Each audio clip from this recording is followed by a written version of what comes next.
Live larger. Go further. Do more. Pursue your passion with Polaris, the world leader in off-road. Live wide open in a high-performance RZR. Chase adventure on a legendary Sportsman. Or get more done with a hard-working Ranger. Enjoy savings up to $3,500 during the Polaris Factory Authorized Clearance. Slayton Polaris, 8 miles south and west of Pulaski. Hi, this is Chris Ledke, owner of Pulaski Lumber. I would like to personally invite you to see our updated inventory. We have a nice selection of tools, plumbing, flooring, tile, accessories, and as always, we can order in anything you might need.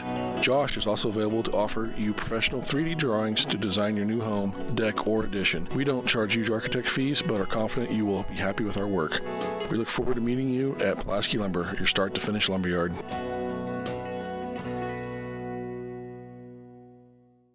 The busy farming season is here, and Nutrien Ag Solutions in Bloomfield is the best place to go for all your seed and fertilizer needs. They're focused on one thing and one thing only, providing their customers with the best products and services to grow the best crops possible. Farmers call them today for liquid and dry fertilizers, starters, small seed, and corn and soybean seed. They also offer crop protection chemicals and custom applications. See why other area farmers are turning to Bob Lawson and the staff at Nutrien Ag Solutions in Bloomfield, where results in your field are always their first concern.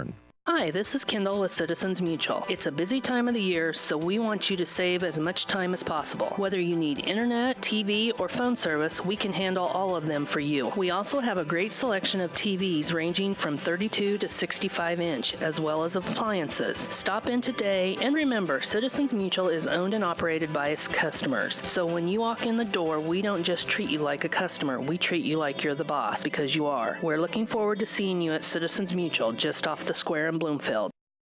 You're watching Mustang football on the Tumblr Radio Sports Network. Davis County's past, present, and future have gathered for their annual homecoming celebration. Welcome back to Mustang Stadium, where we're moving closer to the kickoff between Davis County and Albia. This is the Citizens Mutual pregame show. Call Sherry and Lisa for a free insurance quote. Albia was winless going into last week's game versus Central Lee. That's new. Fireworks. Yeah, okay. I thought that was a cannon or something. I was like, when'd you guys get a cannon? Yeah. Kind of interrupting my flow here. Albia was winless going into last week's game versus Central Lee, but over the course of the evening, the Blue Demons were able to remedy that deficiency in the win column. Junior quarterback Blake Chance had a game for the ages by throwing for 380 yards and 7 touchdowns with no interceptions, which allowed Albia to blow out Central Lee 49-18. All season long, Albia's offense has only gone as far as Blake Chance takes them. For example, Blake Chance has passed for 1,585 yards, 17 touchdowns, just 8 interceptions. And Albia, they make no pretenses about it. They're going to throw some more. 226 passing plays, barely 50 running plays for Albia. Yeah, that is not balanced at all. It is not. So knowing what Albia likes to do, Brad, how do you stop Blake Chance? Because obviously he's the fulcrum of that offense. Well, you got to get pressure on him. I mean, you have to keep him uncomfortable in the pocket, and you can't give him all day to throw. Because if you, I've just watched a little bit of film that's available online through Huddle, and if you give, they do have some talented receivers. If you give them time against our defense, for that quarterback to scramble around and for those receivers to get open, they will. And it sounds like they have some stats to back it. Yeah. Now, you talked about the Carson to Carson connection. Beware of the Blake to Blake connection, because there's Blake Chance and the quarterback we talked about, and Blake Stewart is their leading wide receiver. 38 catches on the season, 718 yards, 6 touchdowns. Like you said, they have a lot of weapons. Blake Stewart is pretty much a primary weapon that Blake Chance likes to throw to early and often. Yeah, so it'll be interesting to see. We haven't really seen a real heavy offensive attack in the air. You know, we've seen a couple teams that are pretty balanced and have that threat, but it will be interesting to see what kind of defense we come out and what kind of zones we sit back in and provide that additional protection over the top. But we also, again, like I said, we have to get pressure on the quarterback so he doesn't have all day to sit back there and find good targets out there at the receiving core. Now, last year's game was an absolute classic. They were in Albia. Both of these teams were a triple overtime affair, which Albia won 33-32. And I think we might be starting the national anthem, so we might have to step away for a break. We'll get your thoughts on that in a little bit, Brad. Yeah, let's step away for the national anthem. We'll be back to continue our pregame here in Mustang Stadium on the Ottumwa Radio Sports Network. Whatever your vehicle needs, Rob and the staff at Davis County Tire and Davis County Truck and Alignment in Bloomfield can handle it. Need tires? They sell almost any brand and have the most competitive prices. Davis County Tire also has RV, wheelbarrow, ATV, and farm tires. If it's round, black, and rolls, they've got you covered. Stop and see Rob and Jody and the team today at Davis County Tire, behind Shopco in Bloomfield.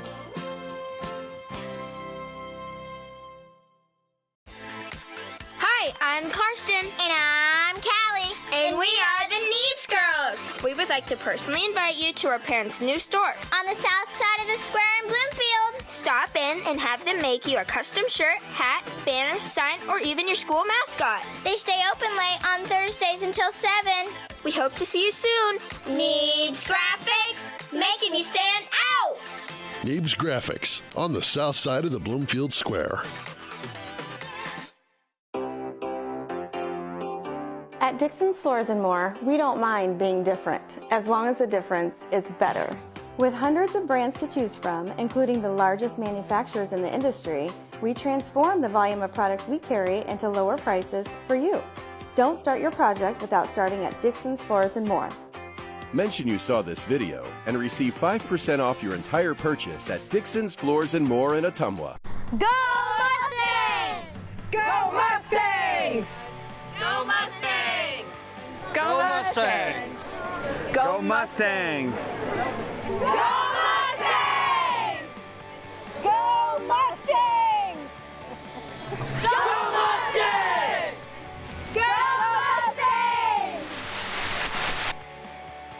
The Davis County Mustangs would like to thank the community for their continued support.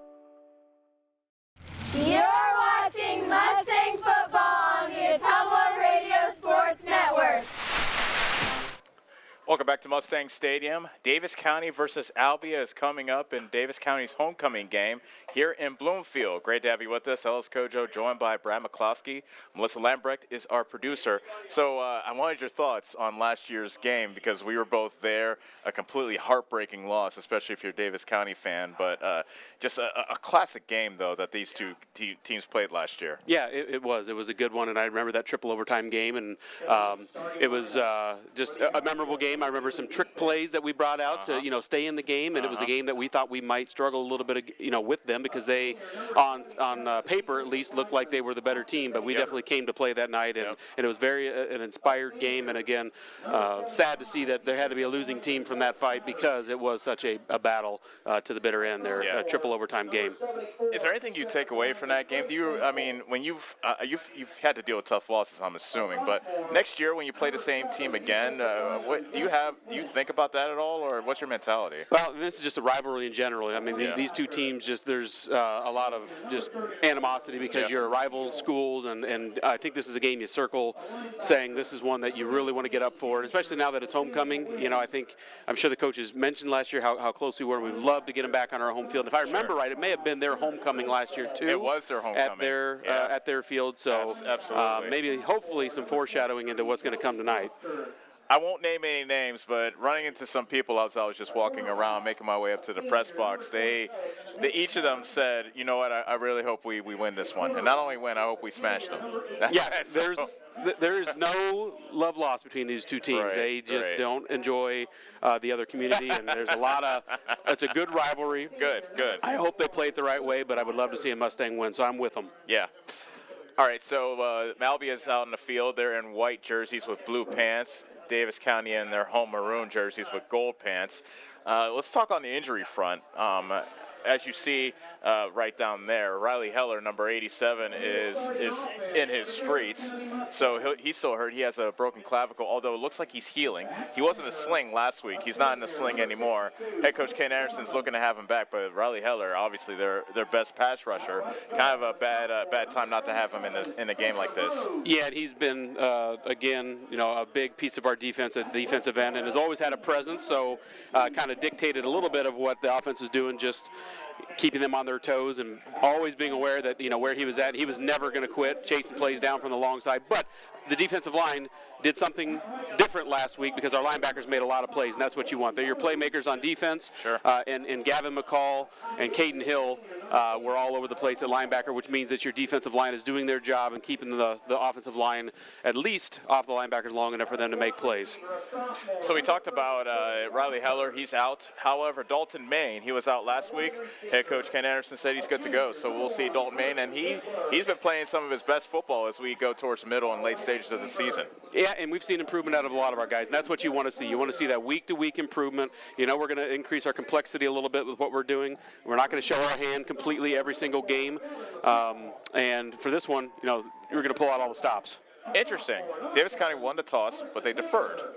Hey, well, so far this year it hasn't panned out so well for it. Last week, we didn't win it. Huge. Yep. So maybe there's some superstition going on there a little bit. Okay. They did have the ball to start with last week. You're right. And big turnover right away. So, hey, let's let the defense set the tone as they did last week. All right. So we're looking for the defense to set the tone, and the secondary will be tested. Like you said, the secondary hasn't really been tested the way they'll be tested today. And we really don't know what the capabilities are of the secondary right now because we know they're good filling out the run. They, especially last week, really good run defense, really good tackling. But what can they do when they're constantly having to go back on their heels and defend the pass? Well, again, for me, they're probably going to have some additional presence in the zone over top because they do have some. They do like their layered routes. I was kind of watching. They like to run 2x2. They like to run trips. They like to run their layers, meaning they'll have a guy drag kind of shallow, kind of a middle drag, and then a deeper route. So they'll layer you. So you have to almost be in a zone because otherwise you're going to be in a chase position the entire time. Sure. If you play a lot of man-to-man. So I'd expect to see some zone, some safety presence over top. But again, we've had good pressure out of our linebackers, and we've done a nice job of kind of mixing in blitzes and probably some defensive line stunts to keep their quarterback on his toes, and so he's not having all day back there to sit and pick out his targets. Chris Kilfoyle and Luke Bossard are back to receive this kick for Albia. Now, real quick, this being a cold weather game, were you a no-sleeves guy or were you a sleeves guy when it came to cold weather? As I got older, I was a no-sleeves guy because I played a lot more, so I didn't need them. But I've also had times where the coach wouldn't let us wear sleeves because he thought it was a sign of, we're going to be tough and we're not going to do it. And I froze on the sideline when I was a younger kid. So just depended on, I guess, on my age and how much I played. But, okay, well. Some players have sleeves, others don't. I won't judge because I'd be in a full-blown hoodie if I were out there on the field. Caden Hill has the ball teed up. We are about ready to go from here in Mustang Stadium, and off we go. Kickoff goes to the near sideline, out of bounds, and just like last week, 1st and 10 Albia from the 35 after the kickout goes out of bounds.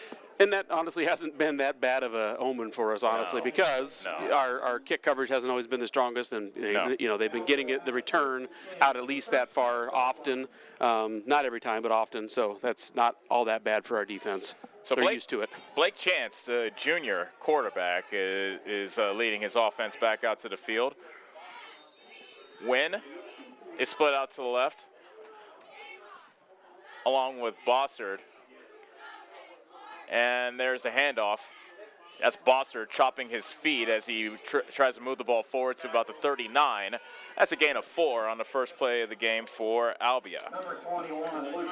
And what else I expect to see tonight out of our linebackers and our guys that are going to walk out and cover their additional receivers in the 2x2 set or the trip set is you got to knock the receivers off their routes. You can't let them get a free release up the field because if they do that, then they're going to be in their route. They're going to be in rhythm. So I expect to see a lot of linebacker physicality tonight, knocking those receivers off their routes. And I saw it on that first play, even though it was a run play. 2nd and 6 from the Albia 39. Just getting started from here at Mustang Stadium. 1-5 Davis County versus 1-5 Albia. Chance in the shotgun with 2 wide receivers to each side. Takes a snap, drops straight back. Pressure's coming. He's flushed to his left, still rolling. Now he tucks and runs. He's at the 40, steps out of bounds, right in front of Dalton Reeves, and mark him out of bounds at the 41. All that running for a gain of 2. Yeah, he's a tall quarterback too. I'm trying to just look right now to see if I have a height listed on him. Looks like he's about 6'4", so nice tall quarterback, similar to what they'll see out of the Mustang quarterback on the other side of the ball. Chance is a fantastic basketball player, averaged almost 21 points a game last season. Well, he's got a good build for it. Yeah. 3rd and 4 from the 41. Hand off to Bossard, hit at about the 42, then dragged back by Clayton Smith. And he waited for his teammates to gang tackle him as well. Forward progress is stopped at the 43. That's 2 yards short of the first down. Albia looks like they'll bring out their punt team, so a key 3 and out so far. And Albia, a team that throws the ball all the time, ran the ball twice there.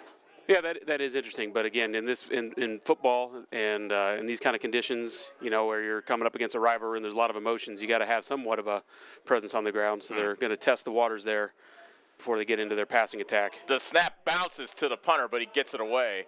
A wobbler bounces at the 35 and comes to a rest at the 30.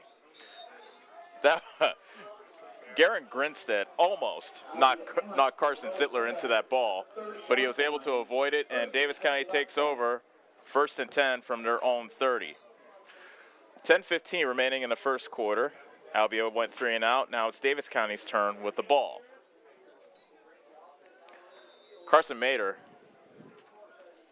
struggled last week, had an interception. Had a couple touchdown passes that he could have made, but drop passes and inaccuracy kind of short-circuited that effort. McCall gets a handoff running straight ahead, has about 5 to the 35. Tackle made by Liam Winfield. Tackle made by number 75, Doug Flattery. So Gavin McCall gets involved early. And now it's 2nd and 6 from the 34. Mader with a screen pass on the near side. That's Zittler. Speeds up the sideline, and he gets knocked out of bounds. At the 30, make that the 45-yard line. That's a gain of 11 to Zittler and a first down. That's the quick passes you were talking about, Brad. Yeah, those are the kind of quick hitters that we want when our timing is working well. And those two have been a nice connection all season long. So their timing has been pretty good. We just have to, again, continue to make plays when opportunities come our way, and that one was a nice one. 1st and 10 from the 46. 2 wide receivers to the near side and 1 to the far. Two running backs in the backfield. Smith gets the handoff, and he runs right into the arms of a defensive lineman. Making the stop was Doug Flattery. Well, there was some confusion there between our 2 offensive linemen, our left guard and left tackle. Nobody touched those 2, and I see them talking to each other right now. They know they weren't communicating properly, but those 2 came off the ball, were not touched, so they should make a play when they come free into the backfield like that. 2nd and 11 after a loss of 1. Play action, and now they swing it out to Smith coming out of the backfield, coming to the near side into Albia territory, and he's brought down at the 46-yard line. Making the stop once again was Doug Flattery of Albia. And I like that play call because, you know, last week we had the really long, sustained, good drive of on the ground with Gavin McCall. That time a fake zone read, just a quick bubble out. So right now, actually, we're seeing a little bit of a different wrinkle out of our offense. We're seeing 2 backs in the backfield. We're seeing Gavin and a tailback behind Mader. So we're seeing a little bit of a different offense. Smith with the handoff, running straight ahead, and he steams ahead for a first down. Inside the 40 to the 39-yard line. A gain of 7 for Smith and a fresh set of downs for Davis County. And what I like about that wrinkle is you obviously have to respect Gavin. He's a really nice runner out of the backfield. So anytime he's back there, you have to respect him. They're given the zone read look and then a quick hitter with either Smith or out to the flat. So again, the wrinkle that we missed last week that we said the other EBF had out of their option. Now maybe we're going to pull in some wrinkles ourselves. 1st and 10 from the Albia 39. Motioning out of the backfield is McCall. 5 wide receivers are out. McCall, make that Mader. Threw it to Zittler, but he dropped the slant right at the near numbers at the 30. Would have had a decent gain and almost a first down, but a drop on first down makes it 2nd and 10. And the snap didn't come out clean either, so again, just a little bit of a timing issue that didn't kind of come out of Carson's hands clean either. 2nd and 10 from the Albia 39. 8:34 left to go in the first quarter of a scoreless game. 2 wide receivers to each side. Mader's in the shotgun with McCall to his left. He takes a hip-high snap. Screen pass to Zittler on the left side. Banged out of bounds at the 35-yard line. Garen Grinstead laid the wood to him, but after McCall make that Zittler got about a gain of 5 to the 34. Well, that's a good gain, a positive gain, because, again, I believe we're in 4-down territory with the way we've been moving the ball. So we have 2 opportunities here to get a first down. Handoff is to Smith. Tries to fight through the arm tackle of Kobe Foster, but Foster was able to finally bring him down after a gain of, we'll give him 1 to the 33. Third down coming up make that fourth down coming up for Davis County, and yeah, you're right, it's 4-down territory. And why not? You think about the starting field position for the Demons. The last drive was 35, so we're inside that already. Glosser coming into motion. It's a bit of a toss sweep to Glosser, running to the far side, and he's banged down behind the line of scrimmage at the 35-yard line. A loss of 1, and Davis County turns it over on downs. This didn't quite sustain our blocks on the edge there. We had the edge. We had the opportunity to get it. We didn't sustain our blocks with our lead blocks on the jet sweep there. So good job by the Demons there, breaking through and being more physical than we were through those blocks to make a stop on fourth down. Davis County turns it over on downs after a 9-play drive. Albia takes over at their own 35, so the same exact starting position that they began the game with. 7:53 remaining in the first quarter, scoreless game. Chance drops back to throw. He's in trouble, but he rolls to his left. Now fires it down deep to the sideline to the far side, incomplete. Nate Wynn was in the area around midfield, but it looked like Chance was just throwing that one away. He got some good pressure, though. Yeah, he did, and I think that was Dalton Main who got the pressure. And not only that, but when the quarterback went to go break outside, he kept contained and kept him, uncomfortable as opposed to rolling to his right, getting out of the pocket. He kept that pocket, and I believe that was Dalton Main that did that and kept him in the pocket and made him roll back to his left, which is a hard throw to make for a right-handed quarterback. 2nd and 10 with the ball at the 35. 2 receivers to each side. Chance gets a snap. Fires to the far side. A diving catch made by Wynn, short of the 40 at the 39-yard line. Give him a gain of 4. Yeah, we're seeing 2 very similar style offenses to this point. We're seeing 2-by-2. Defenses are almost identical as well. They're walking another guy down on the line for a 4th down lineman. We're getting 3, but we're also bringing pressure. So it's a very similar look from both teams right now, offensively and defensively, with the looks like a cover 3 zone behind out of the 2-by-2 look with a linebacker walked out on either side. 3rd and 7 for Albia. They're 0 for 1 on 3rd down so far. Trips to the right with a wide receiver to the left. Chance takes a snap. Screen pass. That's to Blake Stewart at the 40. Tries to make his way towards the middle, and he ran right into the teeth of the Mustang defense, and they bring him down at the 43. He's short of the first down by about 2 yards. Number 25, Stewart. Yeah, and as you pointed out, he ran right back into where the pursuit was coming from, so that's always a tough task when you're running back to where all the defense is pursuing from. But he did have Gavin McCall out here in the flat to contend with, who Gavin slipped, I saw, but at least his presence kind of kicked him back towards where the pursuit was coming from. So, again, good job by the Mustangs there to pursue. Albia goes 3 and out once again. Punt team is out. Wynn got the punt blocked.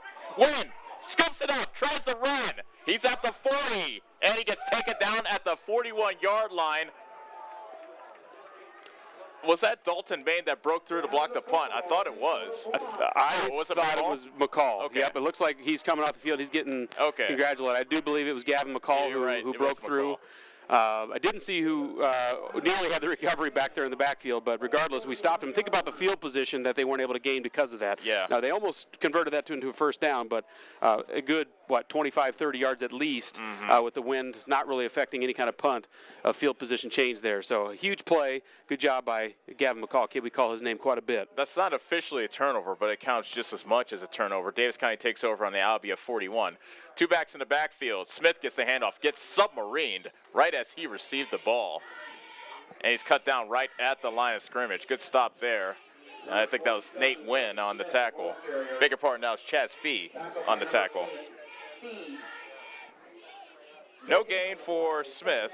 2nd and 10 coming up for Davis County. Clock moving, 5:54 remaining in the first quarter of a scoreless game. Maynard drops back to pass on 2nd and 10. Fires too high for Zittler, who looked like he was slipping at the hash mark on the left side.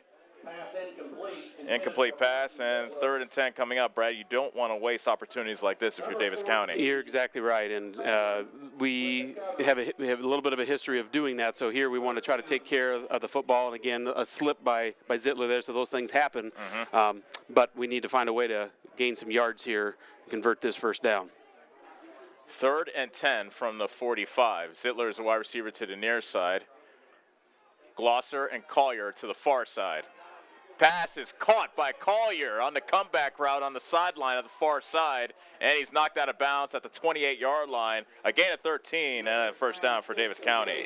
And that time our wrinkle on offense paid off because we had 2 backs in the backfield. We had both number 4, Gavin McCall, and we also had Clayton Smith back there. Both of them did a nice job of picking up free running blitzers, whether they be D linemen or linebackers, picked them up beautifully, kept the pocket for Carson, who was able to convert on a big 3rd down. 1st and 10 from the 28. That's Smith, tackled immediately as soon as he received the ball, falls forward to around the line of scrimmage. Well, he fell forward to the 27. We'll give him a gain of 1. 2nd and 9 coming up for Davis County. And the other thing that wrinkle does is that, as Albia scouting and watching film, hadn't seen any of the 2-back set out of us in the backfield at all. So that has to, come into their mind of how we defend that and make adjustments to something that they're not quite comfortable with. 4 wide receivers out on 2nd and 9. Pass is caught by Zittler. It's a slant at the 15, the 10. Touchdown, Mustangs. Zittler caught the slant up the middle and zipped into the end zone on the far side. A 27-yard catch and run. Davis County 6, Albia nothing. Boy, I tell you, that was right on the money. He hit him perfectly in stride, and then Zittler had great field awareness to see that the middle wasn't open. He saw that far pylon to his right, the far side of the field. He broke out to the right. It was a race to the pylon, and he won that race, and he's a fast kid. He's not going to lose too many of those races. Caden Hill in to kick the extra point. Mater is the holder. The snap is back. The hold is down. The kick is away, but it's no good. A little bit of a bad snap, and couldn't quite get the hold down, and so the extra point is no good. 4:43 remaining in the first quarter. Davis County strikes first. They lead Albia 6-0 on the Ottumwa Radio Sports Network.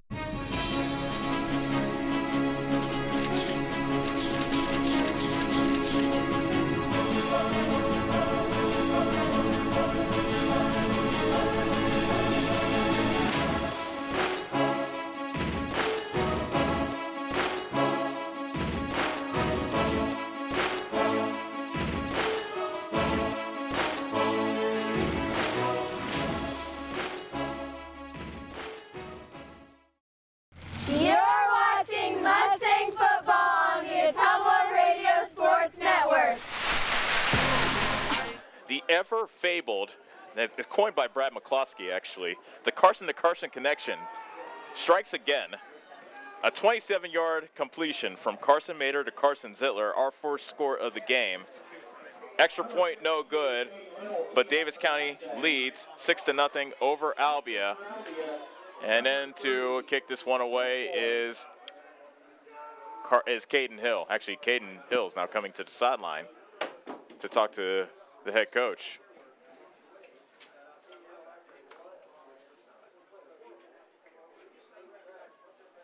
Yeah, I don't know why he's. Looks like he's taping something. Either an equipment issue or maybe he had some blood. Need to get covered up. Yeah, well, that's probably going to hold up the kickoff since he is the kicker.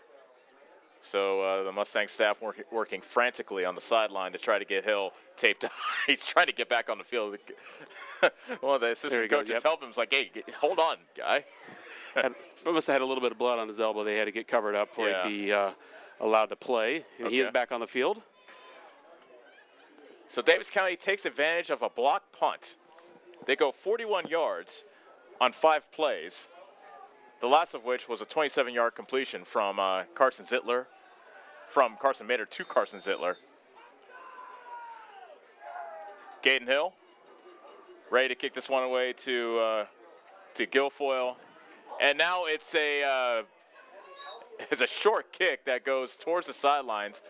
Blake Stewart was there to fall on it at about the 39 yard line. That's where Albia will begin their next possession. Brad, we talked about it on the break. The key play of that Davis County drive was that 3rd and 10 completion, that 13-yarder from Mater to Collier that kept that drive going. Yeah, absolutely. And again, the nice blitz pickup gave the pocket time to develop for Carson Mater, something that he hasn't had much of this year. So again, that wrinkle that we just felt like we were really missing that other teams had, we have developed this week. And again, that puts a little new wrinkle for the Albia defense to have to cover. 4:42 remaining in the first quarter. Albia trails 6-0. Play action. Chance guns it deep. Nate Wynn is back, and he couldn't quite grab it at the 30. Good play by Zittler, getting his hands in there. It was right in between the numbers and the sideline on the near side, and Zittler did a good job getting his hands in there because it looked like Nate Wynn almost had himself an acrobatic catch. Yeah, and that was close because I don't know that Zittler exactly knew where the ball was at, but he did play hands, he didn't play body, so he didn't really make contact before the ball got there. Hopefully in the future here we see him turn and find the ball and make a play on it because his speed will keep him in any battle for the ball down the field. 2nd and 10, blitz coming. Pass is incomplete. Blake Chance was open on the far hash at about the 45, but Chance overshot him. And it's 3rd down. Yeah, I don't know if anybody walked out over top of him, but he did. He was running down the seam pretty wide open. I saw our safety scurrying to try to get over there, but a lucky miss and a rare miss for somebody like that. Yeah, I don't think we had somebody covering up their 2 receiver on that side, which was number 25, correct, Ellis? Blake Stewart, yeah. Blake Stewart, yes. Trips to the left with a wide receiver to the right. 3rd and 10 for Albia from the 41. Chance is flushed, fires back to the middle, and it goes off the chest of Stewart at midfield, right at the near hash. He would have had a first down if he held on to it, but an incomplete pass. 3 straight incompletions. Albia brings back out the punt team. Well, I'm glad to see it because he did. He had that one hit him right in the hands, and he's a big target, number 25. Blake Stewart looks like he's also 6'4", and I'm guessing he's the favorite target of the quarterback, also Blake Chance. So he just turned to run upfield before he had completely secured the ball. It's a fake, but Davis County snips it out. Either it was a bad snap or they tried to snap it to one of the protectors. Either way, Davis County was ready. And Caden Hill on the recovery. Yeah, Caden Hill recovers the fumble at the 36-yard line. So Davis County, once again, actually we'll call that one a turnover. So Davis County looks to take advantage of the first turnover. Now we have 2 real big flips of the field. Absolutely, and plays made by guys that made a lot of plays last week who really kind of found their identity, and Gavin built on his identity, linebacker. So good plays by them and gave us great field position here yet again. Davis County leads 6-0 with 4:30 left in the first quarter. Screen pass to Zittler, zooming up the near side, inside the 25 to the 24. That's a gain of 12 for Zittler. And Zittler's feeling good, has a touchdown catch, 27 yards. That's his 4th catch already here in the first quarter, and he has 55 yards. Well, I'll tell you, Mater's got, he's got some zip on the ball too, and he's spot on. I see him fired up. He was giving his big boys some pats on the hiney out there, and he's fired up. So good to see some energy out of them and some fire as we roll along here on the offense. 4:17 remaining in the first quarter. Davis County looking to add to their 6-0 lead. McCall gets a handoff, racing toward the near side, at the 10, at the 5, dives for the end zone. Touchdown Mustangs! 24 yards. Gavin McCall to the house.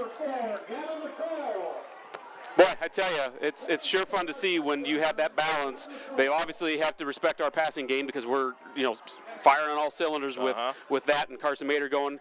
Yet here we are, back with McCall. You cannot forget about him. You cannot sleep on our running game when we get things rolling. A huge hole running up the middle. Ellis, I'm pretty sure, again, we may have been able to run through that hole. Don't know if we would have found the end zone. Yeah. That I think I would have blown a hammy by then, but. Maybe at least a first down, I would say. Big hole. Caden Hill in to kick the extra point. Snap, hold, kick. It's good. Barely got it over the crossbar, but it counts nonetheless. 4:01 left to go in the second quarter. Good start for Davis County. They lead Albia 13-0 on the Atomo Radio Sports Network. Live larger. Go further. Do more. Pursue your passion with Polaris, the world leader in off-road. Live wide open in a high-performance razor. Chase adventure on a legendary Sportsman. Or get more done with a hard-working Ranger. Enjoy savings up to $3,500 during the Polaris Factory Authorized Clearance. Slayton Polaris, 8 miles south and west of Pulaski. You're watching Mustang football on the Tumblr Radio Sports Network. Caden Hill of Davis County recovered a fumble when Albia tried to punt the ball away. Davis County recovers on the Albia 36. 2 plays later, Gavin McCall with a 24-yard touchdown run. And Davis County now with a 13-0 lead over Albia with 4:01 left to go in the first quarter. Great to have you with us on the Tumblr Radio Sports Network. Ellis Kojo joined by Brad McCloskey as well as Melissa Lambrecht, who is our producer. Hill has the ball teed up. And he puts a boot to it. A bouncer out of bounds, and that might just be a strategy of theirs just to I don't know what's going on, Brad, because that's the second kickoff that went out of bounds. They're not going to leave it in special teams' hands to beat them. I can tell you that. And we're winning that battle right now. So it's working. Let's keep doing it and let our defense, keep standing like they have been. Not a bad strategy, I guess. It's working. Albia takes over from their own 35, 1st and 10 from there. Blake Chance, a rough go of it so far, just 2 of 6 for 8 yards. And this is a guy that threw for almost 400 yards last week against Central Lee. Bunch trips formation on the near side. That's Winfield, Chance, and Stewart and Wynn. Bossert takes the handoff, and he gets hit by McCall and Caden Hill as he crossed the 35 to the 36, just a gain of 1 for Bossert. Yeah, and I just really like, again, our linebacker play. Their point of attack, they're low, their center of gravity's low. They just take the momentum right out of the running back when they hit him right at the waist like that. It completely takes their leverage off. But when you're down, 13, what should be 14, 2 scores, it just, you think that they're going to pass even that much more, already a pass-heavy offense. 3:34 left to go in the opening quarter. Albia trails 13-0. 2nd and 9 from the 36. Bossert with the handoff again. Tries the near sideline as he reaches forward just short of the 40. Mark him down at the 39. That's a gain of 2 for Bossert. 3rd and 7 coming up for Albia.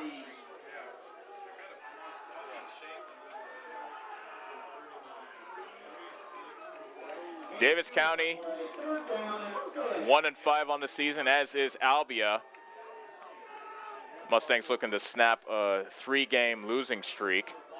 And some of the players from Davis County waving to the fans here on the near side to make some noise here on 3rd down.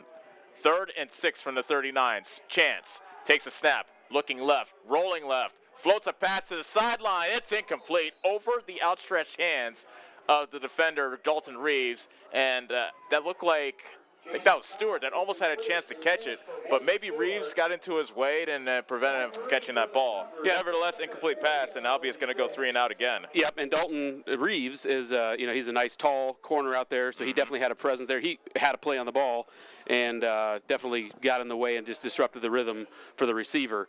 Good pressure by our linebacker there, number 52, was in the picture again, Caden Hill, out of the linebacker position, had the blitz, had the pressure, did a good job again of taking an angle to keep our the quarterback for them contained. Again, a nice defensive stand there. Albia wants to go for it. 4th and 6 from the 39. Chance, actually whistle, nope, a flag. Stops play on the far side. Yep, it's a false start.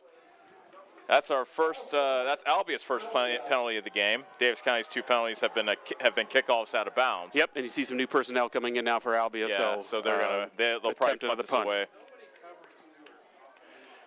Head coach of Albia, Scott Farrington, wanted to roll the dice, tried to be aggressive, wanted to try to dictate some of the play. But well, sure, and after the last 2 that you've had blocked or fumbled snap or botched handoff for the fake, whatever it was.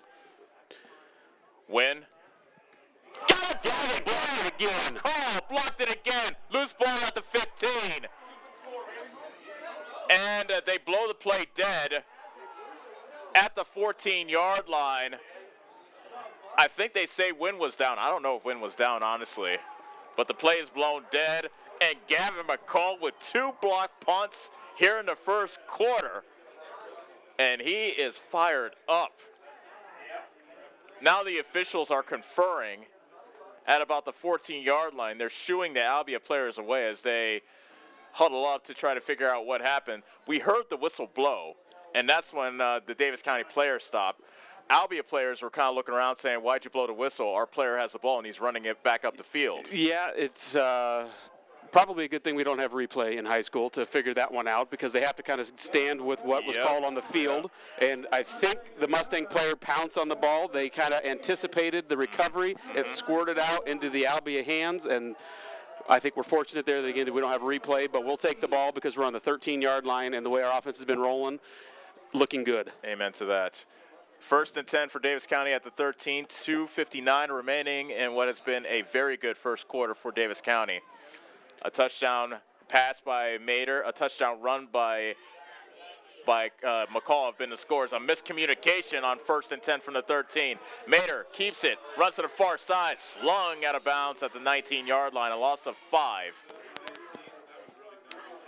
Yeah, and that's one as he continues to progress in his, experience, you'll get rid of that ball. I mean, he is much more comfortable in the pocket, doesn't quite have that speed yet to round that corner and break away. He'll get it. He's only a sophomore, but that's one that, I can hear his coaches here in the box down the way yelling, throw it away. And, again, as he gets more experience and at the speed of this level of varsity, you do want to throw that one away. 2nd and 16 after a loss of 6 with the ball back at the 19. Ball is on the far hash as we see it. Davis kind of looking to get it to the end zone to our left. Collier on the right side with Zittler, Glosser, and Ball on the left. Pass is incomplete.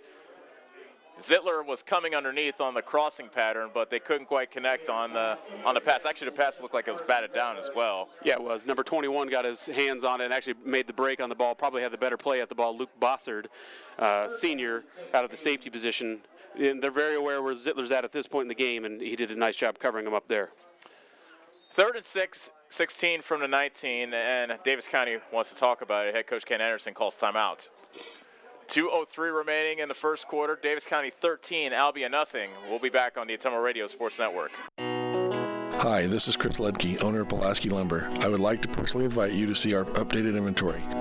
We have a nice selection of tools, plumbing, flooring, tile, accessories, and as always, we can order in anything you might need. Josh is also available to offer you professional 3D drawings to design your new home, deck, or addition. We don't charge huge architect fees, but are confident you will be happy with our work. We look forward to meeting you at Pulaski Lumber, your start-to-finish lumberyard.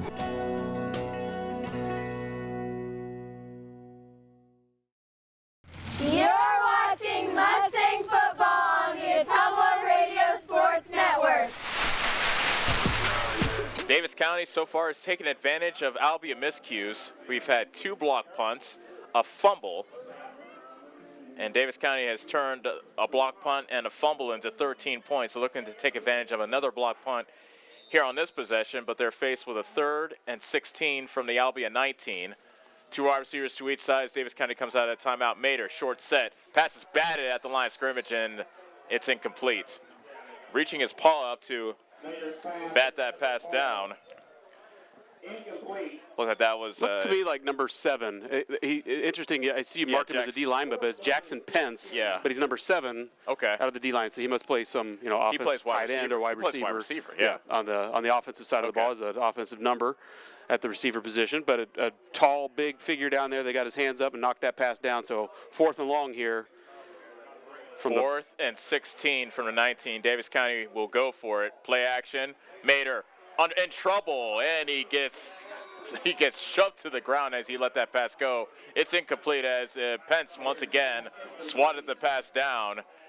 Really looked like they had a screen pass set up, but Albia had that one kind of sniffed out, so not much of a chance to complete it, and Davis County turns it over on downs. Yeah, Carson had a couple tall players there right in his face. Carson's a tall player himself, but he couldn't see where Gavin looked like they were trying to set up that middle screen to and actually we're kind of fortunate that one came down because you had a receiver there out of the number 7, the defensive line position, who was there in his face and knows what to do when he has a ball coming his way. So we're fortunate that that one didn't turn out disastrous. So we'll be fine here. We'll take this, I guess, as the alternative to a long touchdown. Albia takes over at their own 19. Chance to throw. Pass is underthrown. Intercepted. Dalton Reeves to the house. Touchdown. Touchdown, Mustangs! Dalton Reeves with a pick 6. And the defense comes through for Davis County. Wow. Wow, that one was almost like he had too much time in the pocket. He didn't need to really get rid of it right when he did. He had some time. He was starting to feel a little bit of the pressure. Threw that one up for grabs, and Dalton Reeves. Wow, that one was just a gift. There was nobody around, nobody even in the vicinity of him. Was glad to take that one and take it for 6. 19-0, Davis County with 1:44 remaining in the first quarter. Extra point by Hill is up and good. 1:44 remaining in the first quarter, and the sterling first quarter for Davis County continues. We'll call that a 17-yard pick 6 for Dalton Reeves, and now our score is Davis County 20, Albia nothing, and this is. I'm a bit surprised by the result of this game so far. Well, we're getting productivity out of areas that we haven't, seen a lot of productivity out of, especially, on the point score, on the point aspect of things. We're seeing block punts leading to points. We haven't seen that. So it makes you wonder if there's some scouting that didn't come into play with some weakness on their punt protection. But here, we saw 6 out of the defense. So when you get contributions like that, that just makes everybody feel really, really, really good. Davis County game set to kick this one away once again, and it has been just probably the best quarter Davis County's played all season. Yeah, definitely. That goes without saying, especially when you can get, again, emphasis and productivity out of your special teams, out of your defense. Just, again, it kind of loosens everybody up on offense, and you just really feel pretty good about things. And we've done some nice things with the ball on the offensive side of the things, too. We've been pretty balanced. So things are rolling right now. We just got to keep them rolling and stick with the game plan we have because it's working. Well, the way they're going, I hope they got enough fireworks over there at the end. Well, I'd be all right if they run out. That means a good night for the Mustangs. But that is a neat element that they've added here for homecoming is the fireworks. And, we haven't had many, even if we had them here, we wouldn't have had many go off this year. So it's nice to hear them go off a few times, especially for these loyal fans here in Davis County. Davis County's highest point output of the season is 28 when they beat Van Buren 28-0 in week 3. There's a kick by Hill towards the sideline and again out of bounds. The third Mustang kick that goes out of bounds.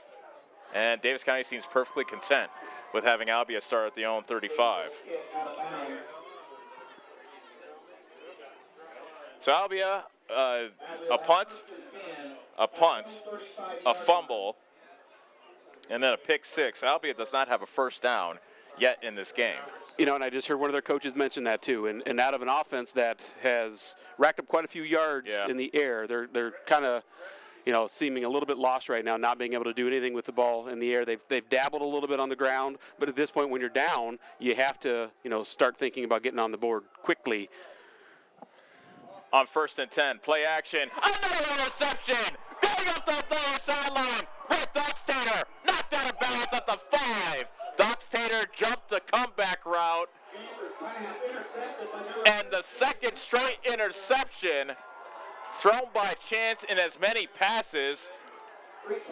And if you could look at Brad McCloskey, ladies and gentlemen, his jaw is on the floor. He can't believe what he is seeing, but it's more of a happy disbelief than anything. Yeah, and I'm just loving our defensive back play. They're just being very disciplined with where they're at. So that means again that they have done a lot of scouting on routes. They're sitting on those routes. We're getting pressure so that we know the ball is coming out pretty quickly. And again, the quarterback kind of did a zone read fake, so his eyes weren't out in the field in the flat where the ball was going. So he pulled his eyes off that zone read fake, got him up and threw the ball without looking, and there was sitting our defender, Doxtater, and now we're in the money again in the red zone on the, 3-yard line? Yeah, the 3-yard line. 1:35 remaining in the second quarter. Davis County has a 20-0 lead, and they seem to have some confusion as to their personnel, and they may have to call a timeout, and I believe they do. Davis County does. Yeah, they had confusion with their offensive line and their personnel, so the Mustangs had to call a timeout to avoid a delay of game as they have 1st and goal at the Albia 3. You don't want to waste an opportunity like that. No, definitely not. Definitely not. So, all right, let's try to unearth everything that's happened this first quarter. Albia does not have a first down so far. We have 2 block punts, a fumble, and 2 interceptions. Yeah. I mean, wow. You couldn't feel better if you had scripted something out. I mean, you wouldn't have scripted out even close to how wonderful this has been for a start for the Mustangs on homecoming, at home, these conditions. This feels like football. You got everything clicking, special teams, defense, offense. Everything's rolling, and we're still in the first quarter. Yeah, still in the first quarter is right. Coming out of the timeout, Davis County has 1st and goal from the Albia 3. McCall is to the left of Mater, and Smith is to the right of the Mustang quarterback. Snap to Mater. Give it to McCall. Shakes away from an ankle tackle. Runs forward. Late flag comes in as well. Chaz Fee brought him down right around the line of scrimmage, but we have a face mask called against Albia, the 5-yard variety, so it's not an automatic first down. It's first down anyway. We're just going to repeat it. So it will be a half the distance to the goal deal, and it'll be 1st and 10 from about the 1.5-yard line. Yeah, so it was about a shoe length and a half to penalty. Right. So not the end of the world if you're a Demon fan there, but we'll take the little extra boost. 1st and goal from just inside the 2 for Davis County. Looking to knock it into the end zone to our left. Mater hands it off to Smith. Hit immediately and slung down. He was hit by number 74. That would be Trey Sample. Luke Bosser also in on the tackle. Yeah, and they were on him immediately, so that tells me that we weren't on the same page offensively on that play. So right through the line immediately, so there was some confusion by the offensive line on that play. And I do see them kind of talking to each other about whose responsibility that was. They either did a cross or some kind of mix-up on the defensive line that had us confused, but we don't want that to happen again. No. 2nd and goal from the 4. 2 wide receivers to each side for Davis County. McCall is to the left of Mater as the lone running back. McCall with make that Mater with the dummy snap. Now everybody looks to the sideline for the play. Zittler and Glosser to the left with Ball and Collier to the right. Quick pass, near side. Zittler on the screen pass, going for the near pylon into the end zone, but a flag is down. And that's probably holding on Caden Glosser, the wide receiver on the left side that was looking to lay a block down for Zittler, but for all intents and purposes, Davis County will be marching back after the holding call against the Mustangs.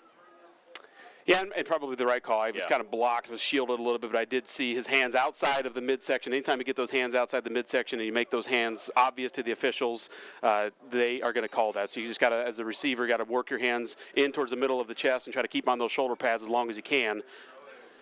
And you can see he was fighting to do that, but he got him outside and was called for the hold there. 52 seconds left to go in the first quarter. Davis County 20, Albia nothing.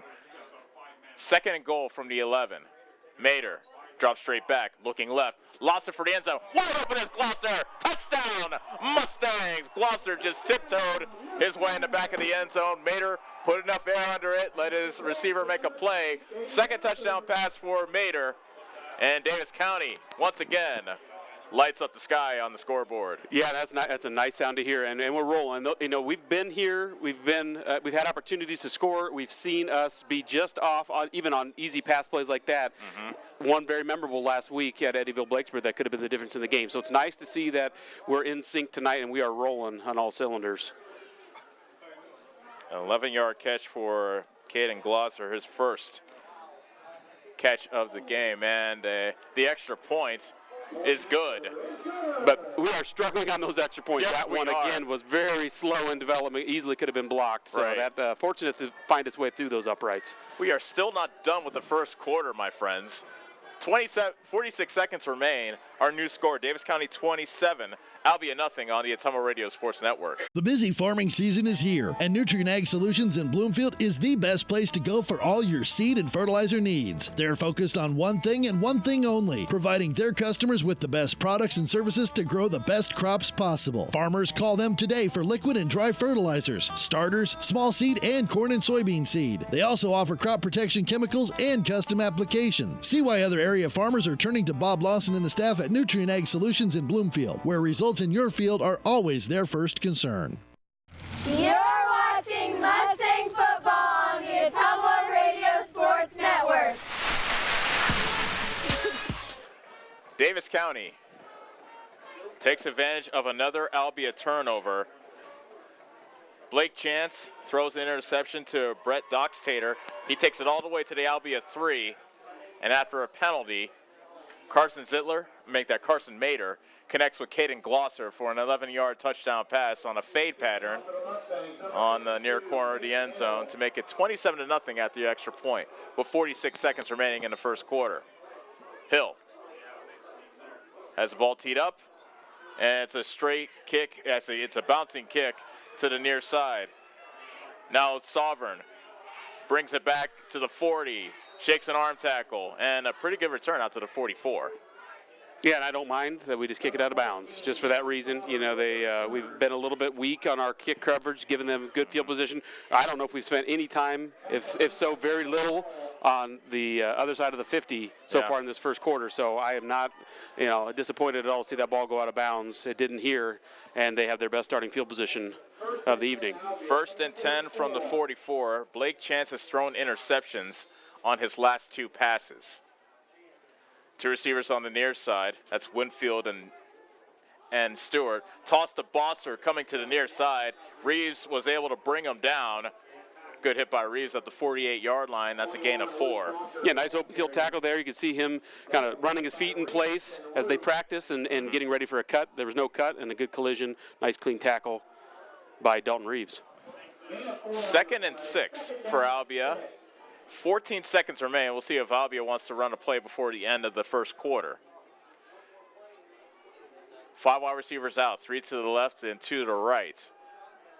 Clock reads 3, reads 2, and they get the play off before the end of the first quarter. Chance, under pressure, throws, it almost intercepted. Dalton Reeves almost had a pick 6 as he undercut the route run by the wide receiver on the far side. That was an out pattern that Chance threw short. So again, I mean, our guys are in sync with what they're trying to do offensively. We've obviously done some filming, some scouting, and some talking about what routes they like to run. They like to run those later routes, and we're all over them. Nick Heffron was the intended receiver, but that's the end of the first quarter. Great quarter if you're a Davis County fan. At the end of 1, Davis County 27, Albia nothing on the Atomo Radio Sports Network. Hi, this is Kendall with Citizens Mutual. It's a busy time of the year, so we want you to save as much time as possible. Whether you need internet, TV, or phone service, we can handle all of them for you. We also have a great selection of TVs ranging from 32 to 65 inch, as well as appliances. Stop in today, and remember, Citizens Mutual is owned and operated by its customers. So when you walk in the door, we don't just treat you like a customer, we treat you like you're the boss, because you are. We're looking forward to seeing you at Citizens Mutual, just off the square in Bloomfield. You're watching Mustang football on the Atomo Radio Sports Network. The field, Davis County, their defense, who did not give up a first down in that first quarter. They are faced with a 3rd and 6 for Albia. First quarter was brought to you by Davis County Tire, thinking them first for all your tire needs. Davis County 27, Albia nothing, as we begin the second quarter. 3rd and 6 from the 48. Pass is caught. A juggling catch by Wynn on the right side, still on his feet, and finally gets brought down at the 31-yard line. That is the first down for Albia in this game. Well, and the first person to touch the ball was a Mustang defender, so just mistimed his jump just a little bit. Had an opportunity to get an interception, got on his fingertips, bounced into the hands of the receiver, and big gain by then. Yeah, that was a gain of 22 for Nate Wynn. Now a bunch formation on the near side. Handoff, Bossard runs into his own man. He runs into the arms as well as Clayton Smith. Inside the 30, inside the 32, about the 28. That's a gain of 2. Tackle made by Clayton Smith. Here's where it's important that we just keep our energy up and not, they're going to make some good plays. They are. We just have to sustain them and make our own good plays and see if we can strip the ball out or stop them at the line of scrimmage. And again, get some fresh guys in there, maybe that get some guys some oxygen on the sideline. But we just have to keep that energy up and the momentum on our sideline. 2nd and 8 from the 28. Chance rolling right, directing traffic, now tucks it and runs. Skips out of bounds, short of the 25. He's marked out at the 26. It's a gain of 2. Third down coming up. Yeah, and on that time, that's what we were talking about pre-game, is that we have to keep pressure on him. We have to keep him uncomfortable. That time he had a lot of time back there. There was no pressure coming. He was very comfortable. Scrambled for a positive gain. This is 4-down territory. So, again, we have to keep the game plan going. We have to keep the pressure. We have to keep the energy, keep the motivation, keep the excitement. Otherwise, they are very capable of climbing back in this one. 3rd and 5 from the Davis County 26. Chance floats it to Bosser, coming out of the backfield on the right side. Good open field tackle by Gavin McCall at the 25-yard line. Just a gain of 1. 4th down coming up. That was a huge open field tackle. I mean, really, that one was going to be a first down if Gavin missed that. He was the only one that had a chance at him in the open field, and he had momentum going forward. Had he not made that, it would have been a first down, and they would have kept the momentum going and likely gotten some kind of points out of this. So right here, this is a crucial 4th down. A nice tackle by him out in the open field. We'll call that no gain. So 4th and 5 coming up for Albia. 3 receivers to the left with 1 to the right. 9:58 and counting left to go in the second quarter. Albia trails 27-0. Quick slant, caught by Stewart at the 10, at the 5, makes a move, and he's into the end zone for the touchdown. A nice run after the catch by Blake Stewart. And there's your Blake to Blake connection that Davis County needs to concern themselves with. But Albia is on the board, and it's 27-6 with the extra point coming up. Well, you can see why he's got the stats that he does. That was a nice job with the run after the catch. So he had good vision to know where our defenders were at and kind of cut his way through the defense pretty easily. So I'm glad that we have not seen him have the ball too many times in his hands, because he knows what to do after the catch. In the kick extra point is David Fisher, and he puts a foot to it, and the extra point is good. 9:47 left to go in the second quarter. Albia gets on the board with a 25-yard touchdown pass from Blake Chance to Blake Stewart to make our score 27-7 on the Ottumwa Radio Sports Network. Whatever your vehicle needs, Rob and the staff at Davis County Tire and Davis County Truck and Alignment in Bloomfield can handle it. Need tires? They sell almost any brand and have the most competitive prices. Davis County Tire also has RV, wheelbarrow, ATV, and farm tires. If it's round, black, and rolls, they've got you covered. Stop and see Rob and Jody and the team today at Davis County Tire, behind Shopco in Bloomfield.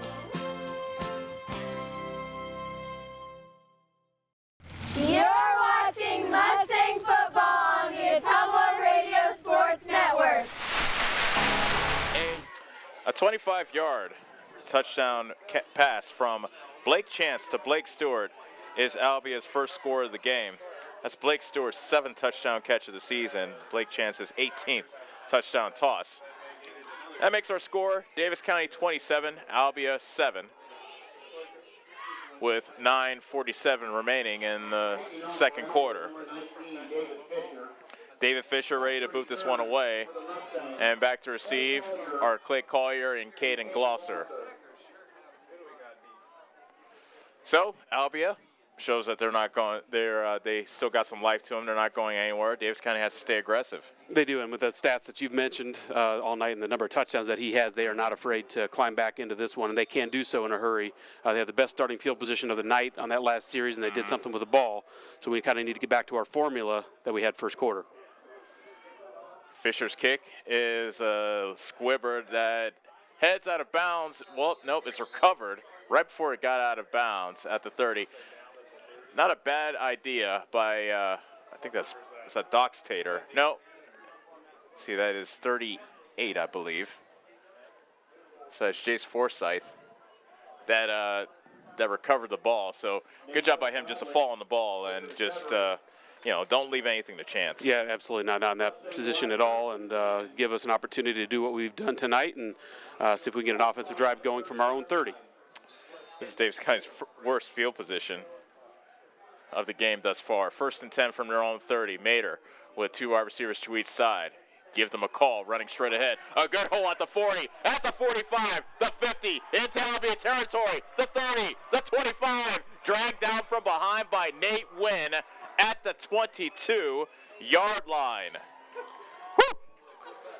Well, we'll count that as at least a triple, right? I mean, it wasn't a home run that didn't go all the way, but that's got to be one of our biggest runs of the year, if not the biggest run of the year. A 49-yard run by Gavin McCall.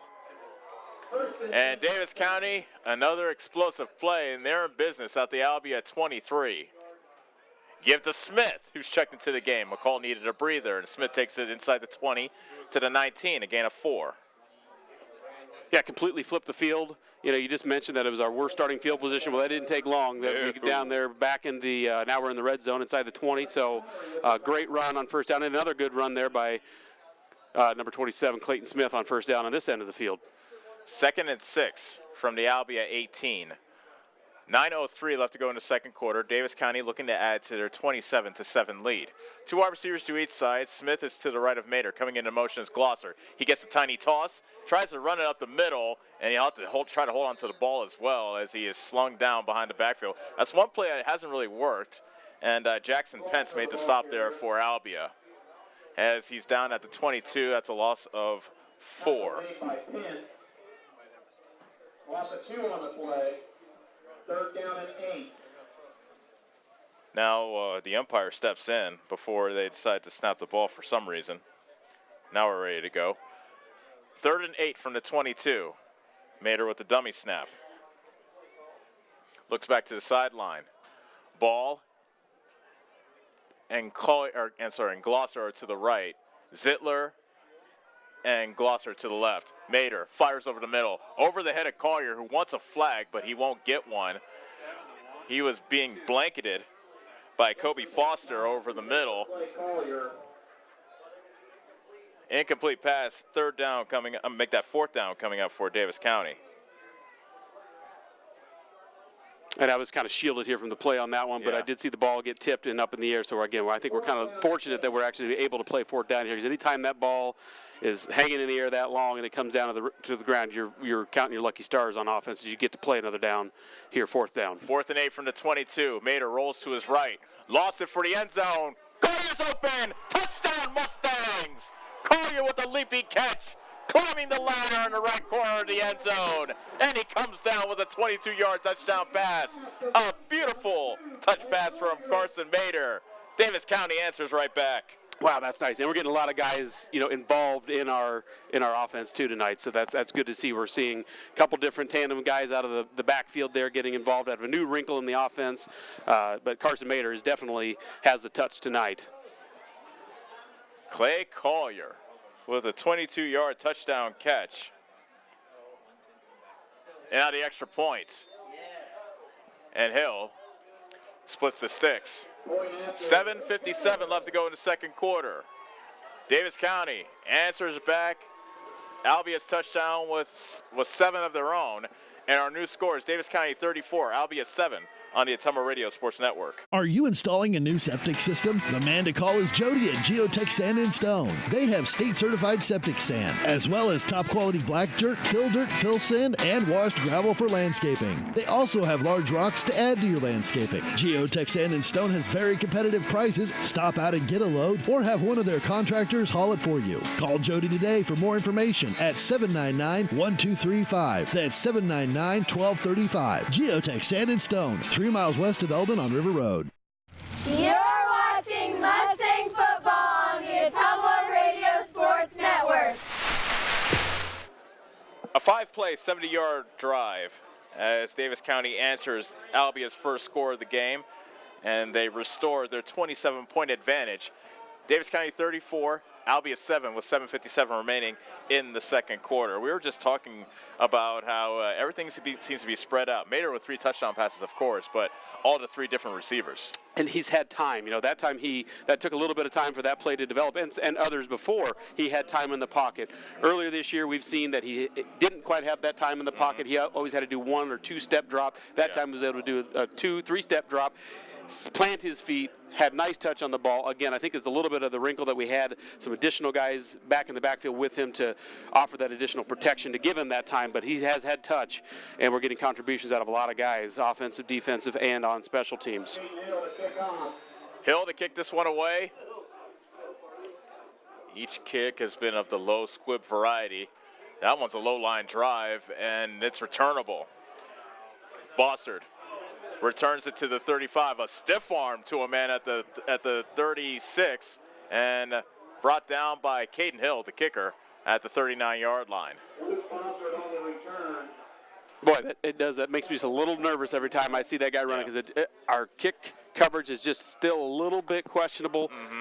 You see guys running kind of past him, getting stiff-armed, arm tackling. Yeah. I am fine if we just go back to our formula of kicking it out of bounds. First and 10, Albia from the 39. Their offense figured some things out on their last possession, scoring their first touchdown of the game. Blake Chance drops straight back, looking for a receiver. Dalton Main puts some heat on him, but Chance fires it to the 41-yard line. That's Blake Stewart with a catch. Minimal gain at the far hash to about the 41, just a gain of 2. Yeah, big Dalton Main was given chase there, just at least to make his presence known and make the quarterback just a little bit uncomfortable as he was scrambling to his right, getting it out of his hands. And again, but that one's more of a coverage, play there. We had obviously the receivers well covered because he wasn't able to find any open targets. Took a long time for that play to develop just for a short gain. Trips to the right with 2 to the left for Albia. 7:08 remaining in the second quarter. Albia trails 35-7. Chance swings it out to the flat, and it went off the helmet of Blake Stewart.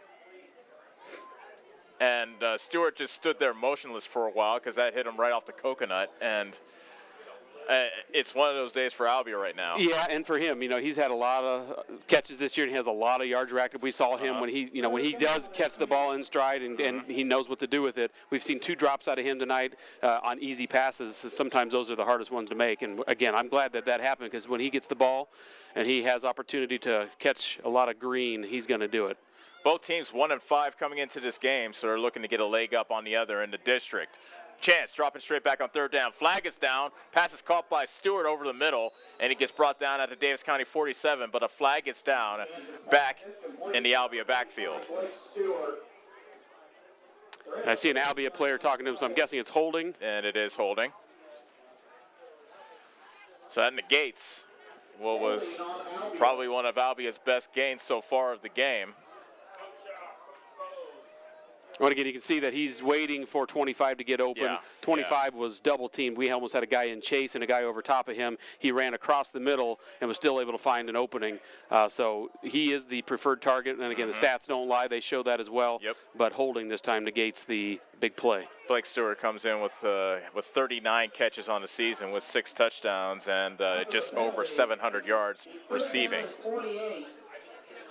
After the holding penalty gets marched off, 3rd and 28.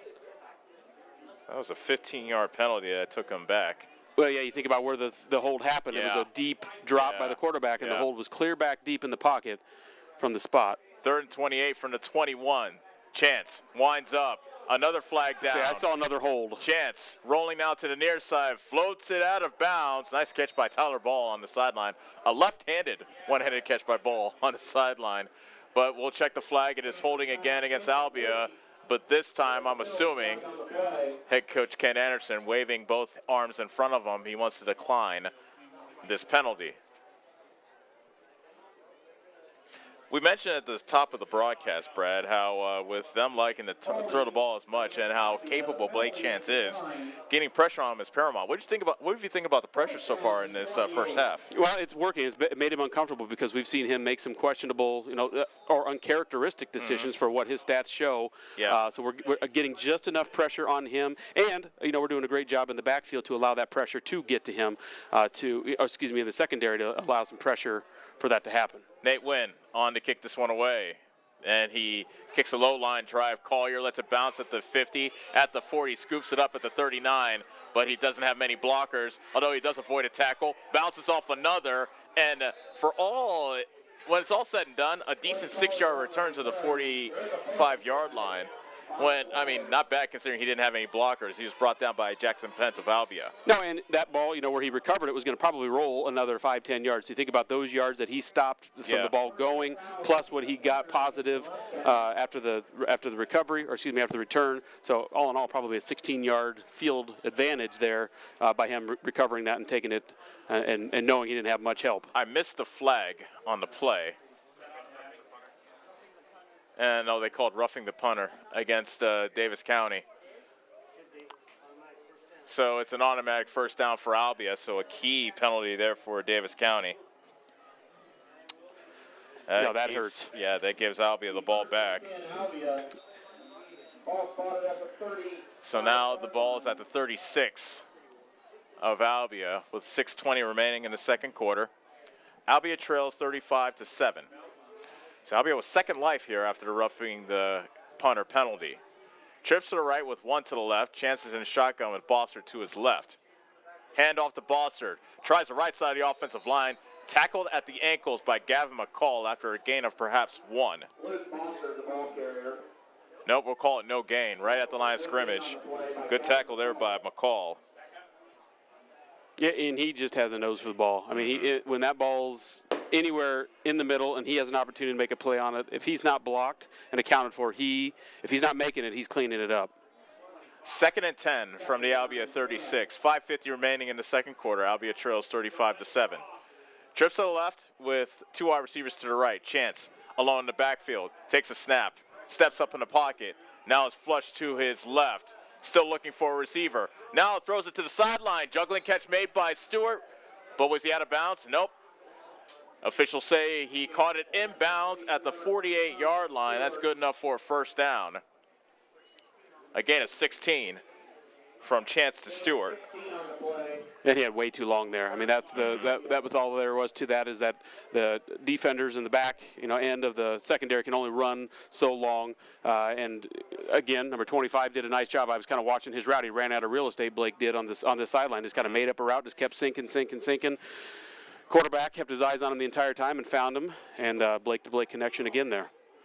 5 wide receivers out for Albia.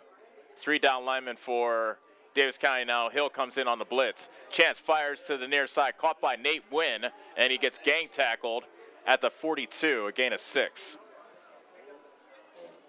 Pass complete to Nathaniel Wynn. 5:14 remaining in the second quarter. Davis County with the 35-7 lead over Albia, but the Blue Demons are driving here as we enter the closing stages of the second quarter. First, make that 2nd and 4 from the Davis County 42. Chance fakes the handoff, rolling right. Now he gets some heat from McCall, and he gets chased out of bounds by McCall. McCall ran into one of the yard markers, as a matter of fact. But Chance was, let's see where they mark it. And mark him at the 40, so he's about 2 yards short of a first down. Gain of 2 for Chance. Yeah, I think we're getting a little tired. The defensive line is, you can see them trying, hands on their hips, are sucking wind a little bit. So, and that's showing that we're not able to get pressure on the quarterback. But again, I got to give a lot of credit to our secondary, because they're forcing Chance to scramble and not find targets open down the field. So we're counting for the receivers. We just got to find a way to get pressure and get him contained a little bit better in the pocket and make him throw the ball downfield. Albia looking for their second straight win of the season, and the pass pass was caught by Stewart as he just faked like he was going to go on a route, then dropped back, caught the little hitch pass, and 2-yard gain, first down. I thought that might have been worthy of a measurement, but they say first down after a gain of 2. The last the last 3 plays, 6 yards, 2 yards, 2 yards. So they peck you to death, but they do move the chains. They do, and it's not the way that they want to do it, but at this point they need to, keep those chains moving. I can't see the clock. I'm not sure exactly how much is left in the half, but they're going to, want to try to get some gains. With still 4 minutes left. Yeah, under 4 minutes left in the second quarter. So again, their offense is predicated more on the big strikes. Slant to Winfield, and he runs right into McCall as he brings it into the middle. Reeves assisting on the tackle as well at the 33-yard line, a gain of 5. Beg your pardon, that was Jackson Pence on the catch. So a gain of 5 to Pence to the 33. And the 9th play of this Albia drive coming up. Keep in mind that Davis County had a roughing the punter penalty that gave Albia a second life on this drive. In a very methodical drive to this point. They're just kind of, like you said, they're kind of picking away at us. Little plays here, little plays there. 2nd and 5 from the 33. Toss to Bossard. Swinging out to the far side. Good tackle by Reeves as he fought off the tackle off the block of Pence and brought him down short of the 30. 3rd down coming up. Give him a gain of 2 to the 31. And that was a nice job because they had a bunch set over there out of the receiver set. So again, when they've done that, they've kind of liked to run to that side and use that extra presence on the edge to try to get the edge. And Dalton didn't let them that time. Made a nice play out on the flat to keep them contained. 3rd down and 4. 3rd, and we'll call it 4 with the ball just short of the 31. Chance with the play action. Looking, and he tosses it to Wynn over the middle at the 25. Now pivots back to the near side at the 20. Still on his feet at the 10 and knocked out of bounds around the 5-yard line. A gain of 26 to Wynn. And Albia has a 1st and goal. That play was marked by some pretty poor tackling by the Mustangs. Again, I think we're getting a little bit worn out, maybe getting a little bit lethargic, as they're kind of picking. They were kind of playing everything to their right. Yep. The far side of the field, I think we got a little bit lazy back here on the our side of the field on the defense. That time, 2 missed tackles out of position and some arm tackles aren't going to do it. 1st and goal from the 4. Play action. Chance running to the near side. Pass is almost intercepted. He was looking for Blake Stewart in the end zone on the far side. Zidler almost undercut the route and intercepted it. Yeah, he had it in his hands. He was just juggling it as his momentum was taking him out of bounds back in about the midway through the end zone. That would have been huge.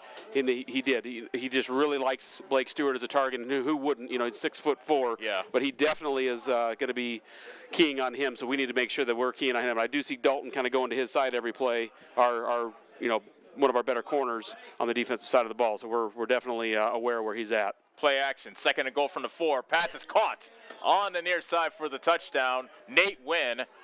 And a flag comes in as Wynn. I think that might be an unsportsmanlike penalty against Wynn after the touchdown catch. The touchdown should count, but maybe the referee thought that he should have handed the ball to him. Instead, he tossed it back towards him. Maybe he thought that he was tossing it towards the Davis County defender.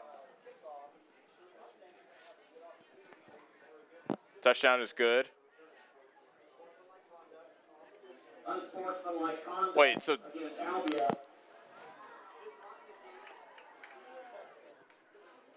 the way the referee signaled it, he signaled touchdown, then he waved his arms like the touchdown was negated. I don't think that should be right.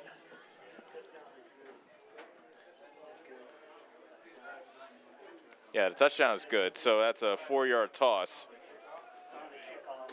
from Blake Chance to Nate Wynn.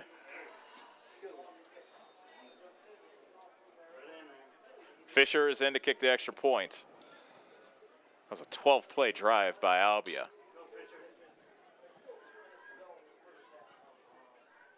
There's a snap to hold us down, and the extra point is good. 2:11 remaining in the 2nd quarter. Albia not going away. Davis County leads it 34-14 on the Ottumwa Radio Sports Network. It's more than an education. It's more than a degree. William Penn University is alive with opportunity. Opportunity in a diverse student body. Opportunity in a staff that works with your budget. Opportunity in over 30 programs of study. Opportunity in a classroom where your voice is heard. Find your future and the opportunities waiting for you. Start your planning today at wmpenn.edu and see why William Penn University is alive with opportunity. You're watching Mustang football on the Ottumwa Radio Sports Network. A 13-play, 61-yard drive, ending with a 4-yard touchdown toss from Blake Chance to Nate Wynn. Extra point is good. Albia is within 20 of Davis County, 34-14, but an unsportsmanlike penalty after the touchdown called on Nate Wynn will have Albia kicking from their own 20.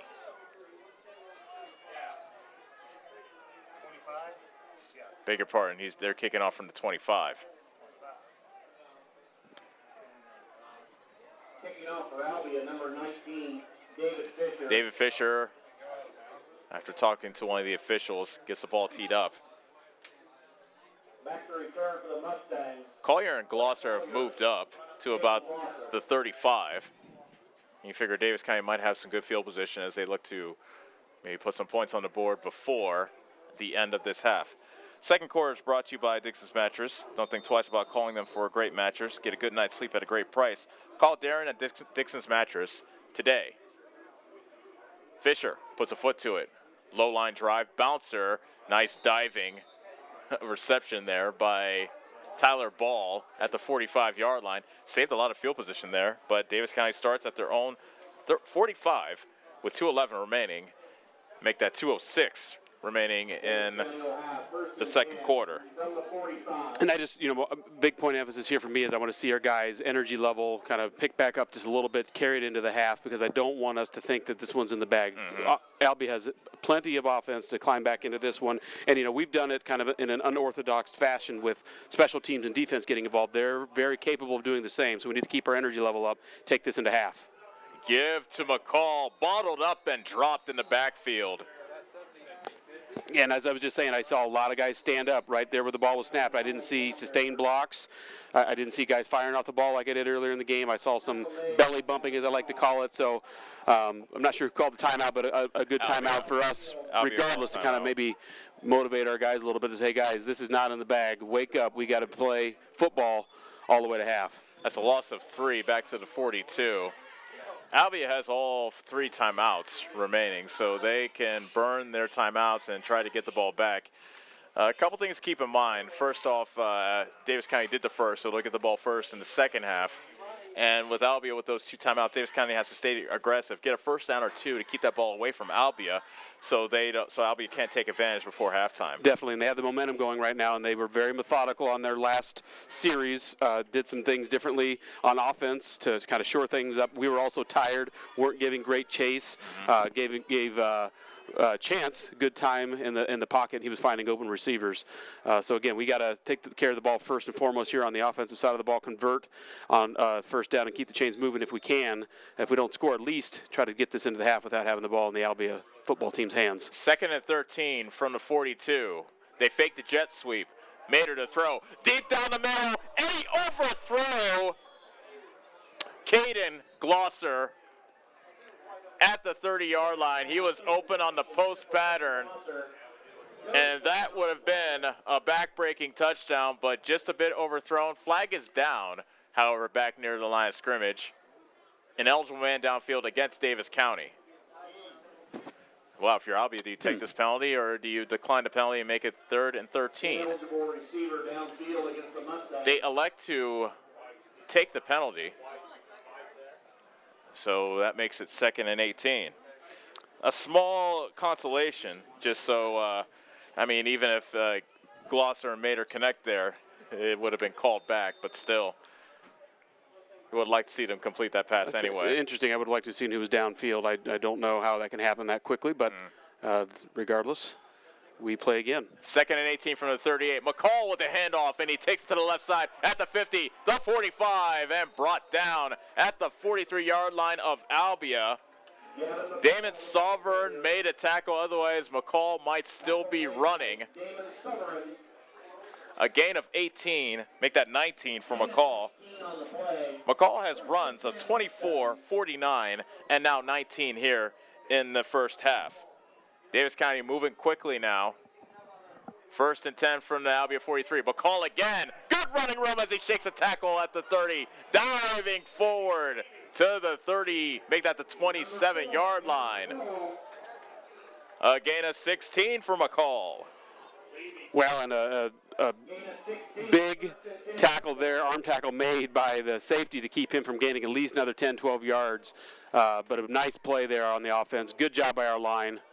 McCall got hit in the backfield. They tried to feed it to him one more time, and this time he gets taken down. A timeout called by Davis County with 57 seconds remaining. A loss of 2 for Gavin McCall after Jackson Pence took him down in the backfield. So we'll catch our breath. So at least Davis County got a first down, and actually got a couple first downs. So so most likely Albia won't get the ball back. Now they can get greedy and try to score. Yeah, absolutely. It's funny how quickly the tables have turned, because they were calling timeouts to try to, give them an opportunity on offense. Yeah. Here comes Gavin McCall. Again, the offensive line, good job by them, because that hole was huge. And it could have been the play before. It was obvious that we had an open receiver. It kind of makes you think, oh, maybe we better be a little bit more cautious in the back end, so maybe they adjusted and did some things in the secondary. But regardless, huge hole, Gavin McCall, first down. Now we're on the attack again, and would love to see some more points on the board before half. First downs are brought to you by Collision Corner. Think of John at Collision Corner first to get your car looking good again. And don't forget to like them on Facebook. After the loss of 2 by Gavin McCall, it's 2nd and 12 from the Albia 29-yard line. Trips to the right, that's Ball, Collier, and Glosser. Zittler is the lone wide receiver to the left.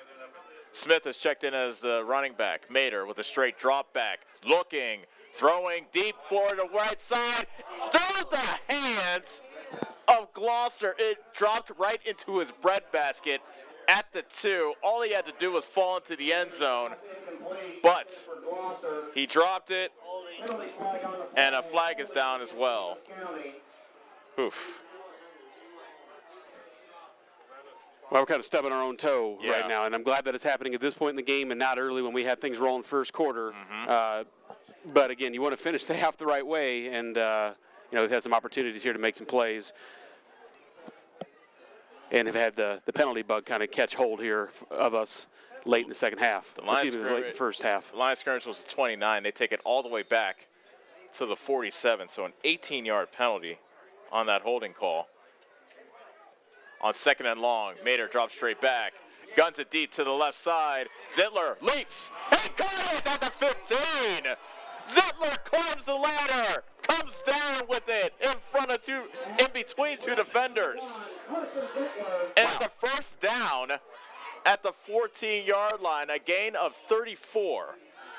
Goodness. Very nice vertical to go up and get that. I mean, he climbed the ladder, as you said, and went over a couple tall defenders there to go up and get that ball. Good vertical leap and a great catch to come down with that ball. 30 seconds remaining till halftime. 1st and 10. Pass over the middle is incomplete. He was trying to hit Collier on the slant over the middle. Call's limping off the field. That's not a good sign. Not what you want to see. He's had a presence everywhere on the field tonight. Hopefully just cramping for him, and we'll see him in the second half. 2nd and 10 from the 14. That was good coverage by Heffron of Albia on that last pass. 2nd and 10 from the 14. Mater runs it at the 15. Far side 10, and he's pushed out of bounds near the 5-yard line. Oh, we'll see. Will they mark it? He's close to a first down. I think he's short. Maybe a yard and a half, I would say, just short of the 5-yard line. Needed to get it to the 4. But it did stop the clock, which was a good piece of news there on that play. That he knocked him out of bounds, and the clock stops. That did stop the clock at 18 seconds. So that's a gain of 8 for Mater. 3rd and 2. Mater throws to the far side. Pass is complete. Right for the end zone. Spinning. It's a touchdown. Didn't quite see who the receiver was there on the far side. Clayton Smith makes the catch. And wow, Davis County taking advantage of a couple of big plays. Gavin McCall, once again, a 19-yard run and 16-yard run during that drive. Put them in business. Got Davis County getting aggressive. and they cash in. Yeah, and again, it was just kind of interesting to see the jockeying for momentum at midfield here. Yeah. Albia calling timeouts, thinking they might get a chance at the ball again because we were behind the sticks. And again, how quickly the momentum shifted with a big play. Again, I've got to give some credit to our offensive line because we've cleaned some things up there, opened it up for Gavin. Huge gain, another big gain. Sprinkled in some pass plays, and again, Clayton Smith would not be denied on that play. He was spinning, twisting. He had his eyes on the goal, and he got in. The extra point is good, and with 10 seconds left, we'll keep it here, as Davis County has a 41-14 lead. That's the 4th touchdown pass by Carson Mader in this game. So I would say he's bounced back after last week's effort, and I mean, the plays of that drive, a 19-yard run by McCall, a 16-yard run by McCall. After that, holding penalty took them back 34 yards, the Carson-to-Carson connection, to really set them up at the 14-yard line. An 8-yard run by Mader, and then the 6-yard pass from Mader to Clayton Smith. Yeah, and it's just so nice to see so many guys getting involved in so many different ways, offensively, defensively, on special teams. You're getting a lot of guys' names called. They're making plays when their numbers are called. Albia, still fighting and doing a good job to, make us kind of still feel like we had to score there and take that momentum back. But again, it's nice hearing you say 41 points out of the Mustangs. It's something that we haven't said very often. I know this year, but even going back into last year. Yeah, that is, I think the Mustangs total, the highest point total they had was the season finale against Central Lee. They had 48 in that game.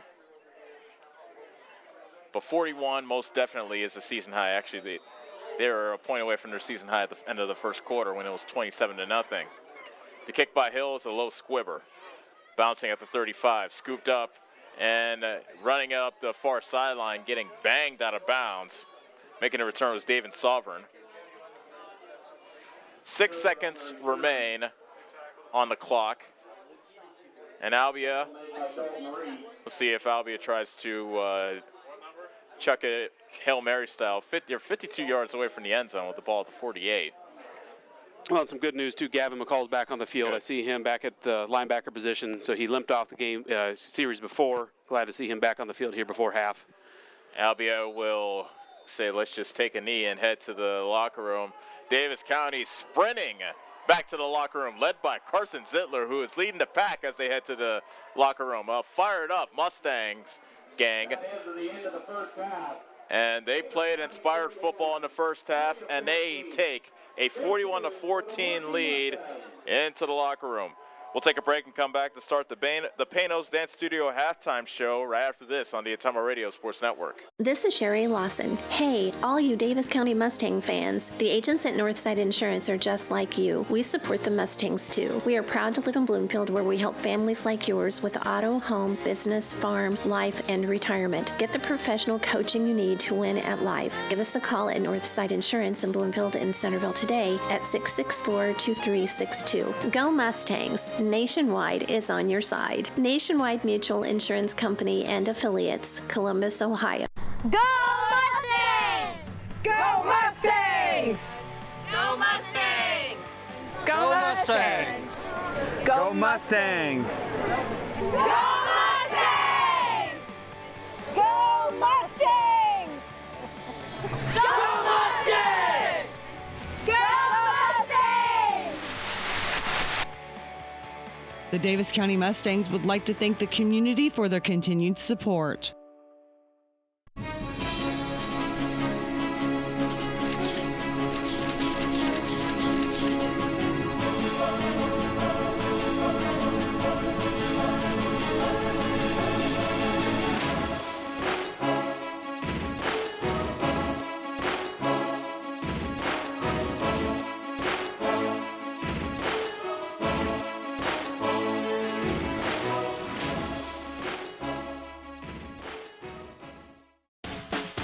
Attention Southern Iowa, do you need a better night's sleep?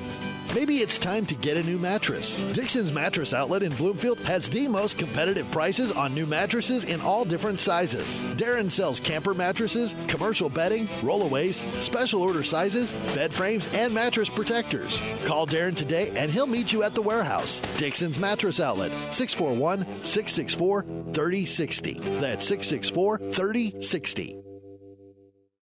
This is Milo Wells, your pharmacist at Wells Hometown Drug in Bloomfield. When you need prescriptions, stop in and see me. If you aren't a current customer, we will help you fill out a new patient form, which takes less than 5 minutes. We have a lot of over-the-counter items and have vaccines. We are here 6 days a week and offer free delivery in Bloomfield and surrounding areas. I pride myself on professionalism and small-town customer service, and our pharmacy reflects those values. Stop in and see us at Wells Hometown Drug next to CarQuest in Bloomfield. David and Debbie Truitt, owners of Truitt Abstract Company in Ottumwa and Davis County Abstract and Title in Bloomfield, are proud to sponsor local sports in their communities. Truitt Abstract Company and Davis County Abstract and Title work closely with realtors, attorneys, banks, mortgage, finance companies, builders and developers, credit unions, and government agencies to ensure a prompt and accurate abstract or certificate of title. Abstractors are available Monday through Friday from 8 to 4:30 at Truitt Abstract Company in Ottumwa and 7 to 3:30 at Davis County Abstract and Title in Bloomfield. Go Mustangs! Go Mustangs! Go Mustangs! Go Mustangs! Go Mustangs! Go Mustangs! Go Mustangs! Go Mustangs! Go Mustangs! The Davis County Mustangs would like to thank the community for their continued support. You're watching Mustang football on the Ottumwa Radio Sports Network. Davis County with a 41-14 lead over Albia as they have treated the homecoming crowd to plenty of fireworks as we welcome you back to the Panos Dance Studio halftime show. Call Tiffany to get your senior pictures and family pictures taken today. Check them out on the Panos Dance Studio page. Davis County, I don't know if head coach Ken Anderson is going to just not get the ball to begin the game anymore. Because once again he declined. Yeah, why would you? I guess they started out great last game, and man, we'll get to this game pretty quick here. So he defers the opening. He won the toss, elected to defer. Albia got the kickoff. They went 3 and out. Looked like they had to punt. However, the punt was blocked by Gavin McCall. But Davis County couldn't take advantage. They that punt did not get blocked.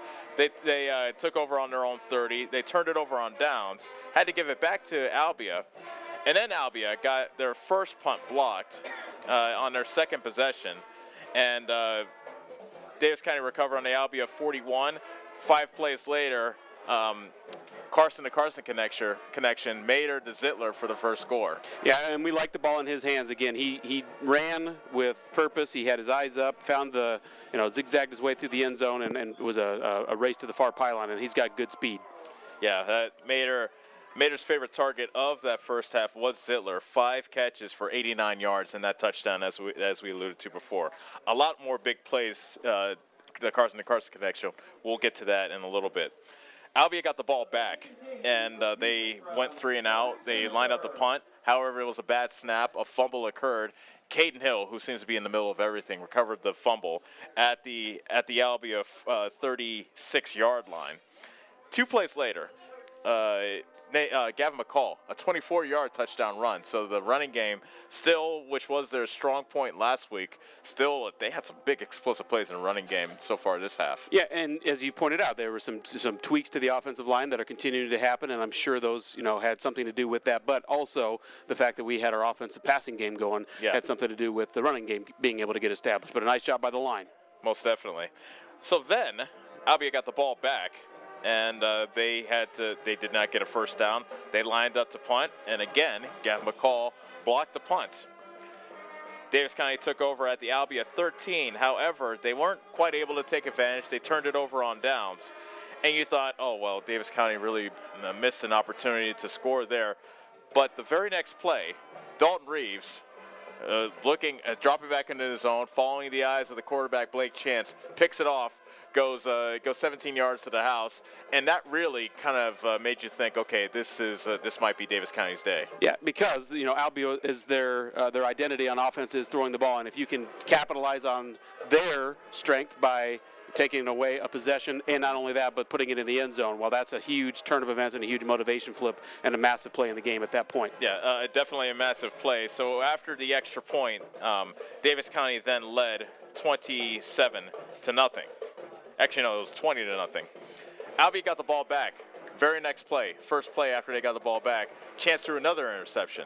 This time, Brett Dockstader picked it off, took it all the way to the Albia 3. A penalty pushed him back, but an 11-yard touchdown pass from Carson Mader to Caden Glosser made it 27-0. Yeah, and again, we called a lot of guys' names, a lot of different names getting involved on the offensive side of the ball. You know, Gavin made his presence known on special teams. So when you're getting contributions from offense, defense, special teams, you're going to have a productive night, and we are, as you can see on the scoreboard. We know that Albia is a dangerous team. They never truly feel like they're out of it because they love to throw the ball as much as they do. And so Blake Chance finally got things going, and he connected with Blake Stewart. So their Blake connection came through. A 25-yard catch and run for their first score. And yeah, he's definitely his favorite target, and you can see that there's plays that are specifically designed for him. And if he gets out and has time, he's going to keep his eyes on Blake Stewart until he gets open. Yep. And again, in a game like this, where there's this much of a rivalry, they're not going away. Here's the thing, though. Davis County has answered each time Albia has scored. And so with the score 27-7, Davis County gets the ball at their own 30. 5 plays and 70 yards later, Clay Collier with the 22-yard touchdown catch. Big play of that drive, a 49-yard Gavin McCall run. Yeah, and so again, you know, we've seen a different wrinkle out of our offense. Last week, we just really felt like we were lacking something against Eddyville to really get us going, an identity. We were missing a piece that they were able to show out of their option. We saw it this week, and I think that additional look out of our two running backfield is giving Carson Mader that much more confidence with guys back there to pick up blocks and allow him to have that presence in the pocket to make those throws. Albia got the ball back, and they drove the ball down the field, although they were aided by a roughing the kicker penalty against Davis County that was allowed them to keep the drive alive. 13 plays, 61 yards, and Nate Wynn caught a 4-yard pass from Blake Chance for their second touchdown of the game to make it 34-14. And then probably the key point right before halftime, Albia was looking to maybe get the ball back. They called timeout after McCall was dropped for Smith was dropped for a 3-yard loss. But then Davis County righted themselves. A 19-yard run by McCall, a 16-yard run by McCall. A penalty took them back. 34-yard pass from Carson Mader to Carson Zittler set them up. Mader had an 8-yard run, and then Mader found Smith in the flat. Smith did the rest. Yeah, so after a very methodical drive by Albia, we responded big. And it was kind of fun to see, again, the jockeying it by the coaching staffs there. Albia burning a couple timeouts, thinking, hey, we're going to have another opportunity at this. Yep. We're going to have the ball back. We have some momentum going here. We have the opportunity, or we have the ability, to make a big play on offense. Well, we did the same to them. We were able to get the running game going.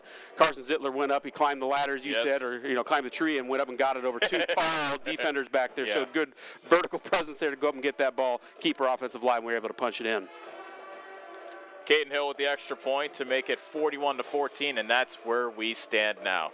Let's take a break and come back to give you the yardage totals and any adjustments that Brad McCloskey might want to employ as we are still in the Panos Dance Studio halftime show. Call Tiffany to get your senior pictures and family pictures taken today. Check them out on the Panos Dance Studio page. You're watching Davis County football on the Ottumwa Radio Sports Network.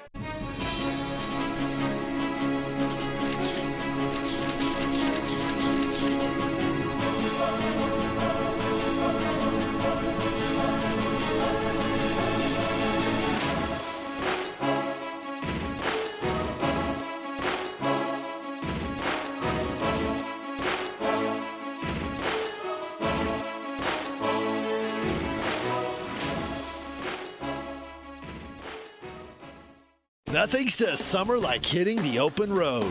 Get your vehicle summer driving ready. Cruising to work with the windows open and the convertible top down, going to the local fairs, or taking your much-needed holiday on the open road. Ray's Rapid Lube and Car Wash can get your car summer driving ready. Oil changes to the touchless car wash. Quick car wash to the super car wash. Ray fits in your budget so you can put more in your tank. Ray's Rapid Lube, 301 North Madison in Ottumwa.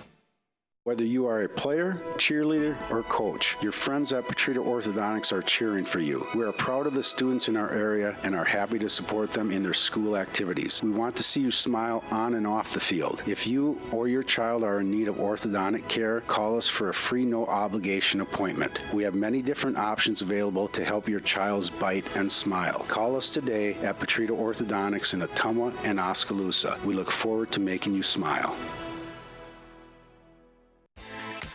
Hi, I'm Karsten. And I'm Callie. And we are the Neebs Girls. We would like to personally invite you to our parents' new store on the south side of the square in Bloomfield. Stop in and have them make you a custom shirt, hat, banner, sign, or even your school mascot. They stay open late on Thursdays until 7.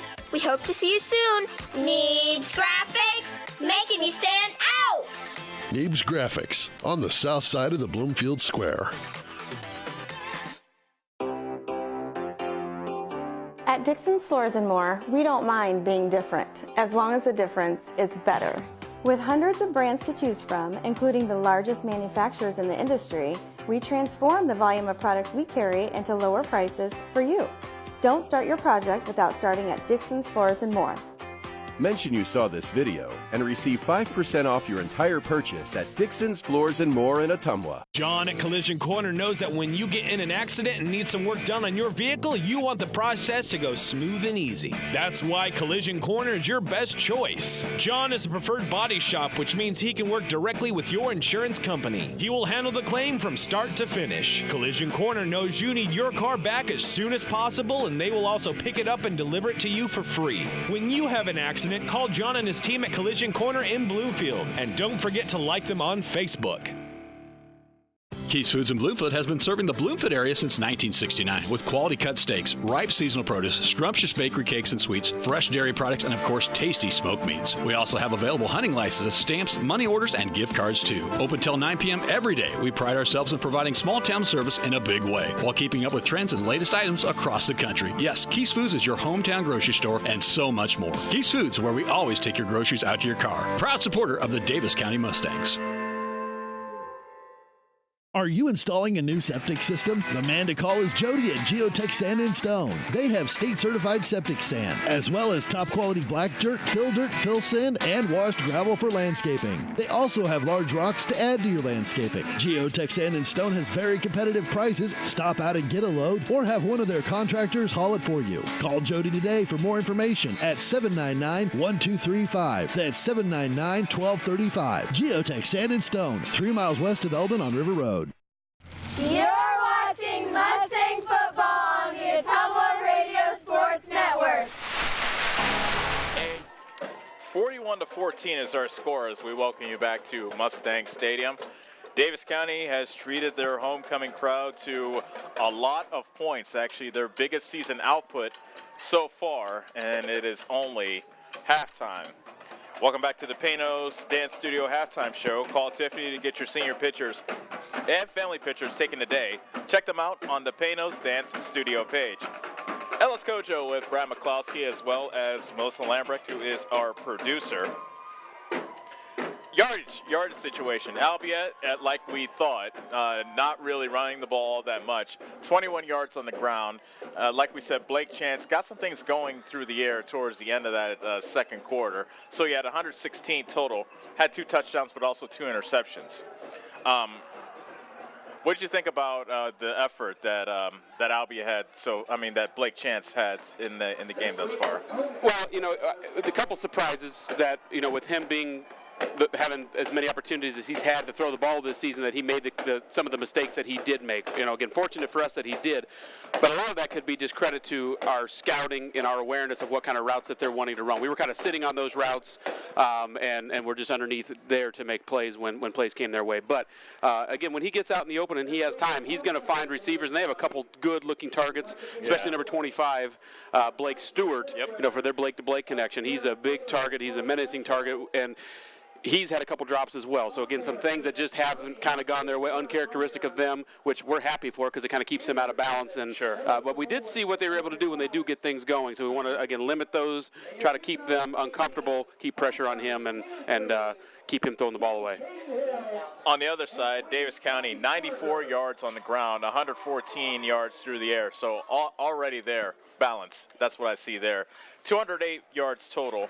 Gavin McCall, 8 carries, 79 yards, and a 24-yard touchdown. Carson Mader threw 4 touchdowns in that first half, no interceptions. Yeah, so what's unusual is that you see that many points on the scoreboard, 208 yards with 41 points is kind of, it doesn't tell the full story because we've had short field to work with because of the special teams play by a couple block punts, a fumbled snap out of them on one of the punts or a fake, whatever it was. Again, short field, not a lot of yards a game, but a lot of productivity on the board. Right. And a defensive score. And a defensive score, yeah. We have to definitely mention Dalton Reeves and his pick 6. So that definitely played a great hand into the great first half for Davis County. So Davis County back out onto the field, a couple of them skipping on the field. So, I mean, you got to be feeling good about yourself up 41-14. But I'm sure the coaches emphasized in the locker room, this game's only half over. As we scored 27 points in the first quarter, Albia is more than capable of doing the same thing here in the second half. Absolutely, and we just don't want to give them any glimpse of hope. We want to keep the pressure on. We want to keep blocking, and inside. That's really where games are won or lost again, is on that offense and defensive line on that front. When those boys are doing their job, it makes everybody else's job that much easier, and for your playmakers, and it gives Carson Mader on the offensive side of the ball time to make good plays. It gives our linebackers on defense, who are supposed to be your playmakers, opportunities to make plays. So we got to just keep emphasizing and getting fresh bodies in there when we need to give those other guys a breather. David Fisher has the ball teed up for Albia, as Davis County, as I told you before, won the toss deferred. So they'll receive the ball to begin the second half. Davis County sideline bouncing up and down, excited about things as we get ready to get started here in the third quarter.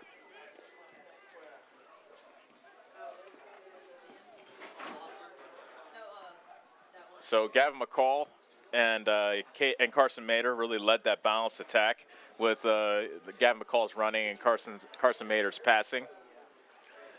Looking for the same, and you alluded to that at the beginning of the game, Brad. You said balance. I'm looking for balance, and that's what we get. A surprise onside kick, but it's recovered by Davis County at the 43-yard line. They kind of tried to go quick on him, but good job by Tyler Ball to jump on the ball at the 43-yard line. So alert awareness there by Ball. Well, if you notice all night that Albia, every time they come up for a kickoff, they kind of fake that. They kind of fake that they're going to do an onside, then they kind of get back into their normal progression. Well, that time they ran up and they kicked it. So I'm sure if they haven't shown that at this point in the year, you're ready for it at any time. And fortunately for us, our guys were bouncing around out there on the kick return. They weren't sleeping. They were ready to go, and good field position here to start the second half.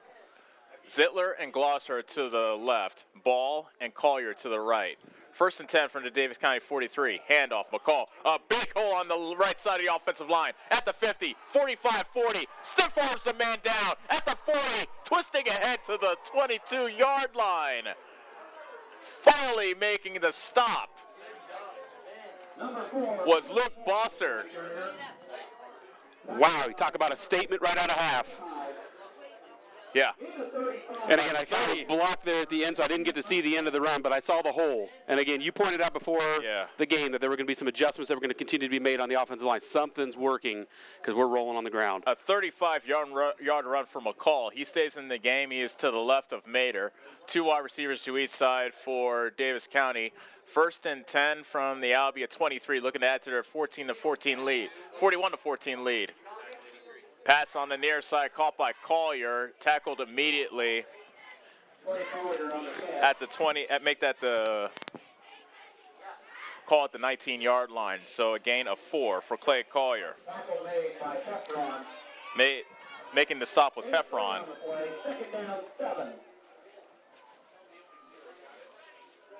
Second and 7 from the 19. Handoff, McCall on the right side, submarined by Jackson Pence around the 20. That might be a loss of 1, depending on where they spot that. Gavin McCall, the ball carrier. No gain on the play. We'll call it no gain to the 19. Tackle made by number 34, Winfield.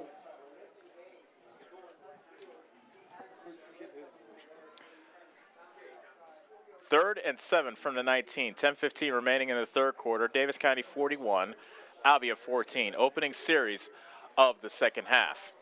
Two receivers to each side for Davis County on 3rd and 7. Mater drops straight back, looking over the middle. Pass is caught, juggled by Reeves. Did they call that a catch and a fumble? They did. Reeves caught it at the 15, fumbled it, but alertly Collier jumped on it at the 19. Now they call it incomplete. No, it was complete. So Reeves caught it but fumbled, and we're back to the 19. So basically no gain, and it's 4th and 7.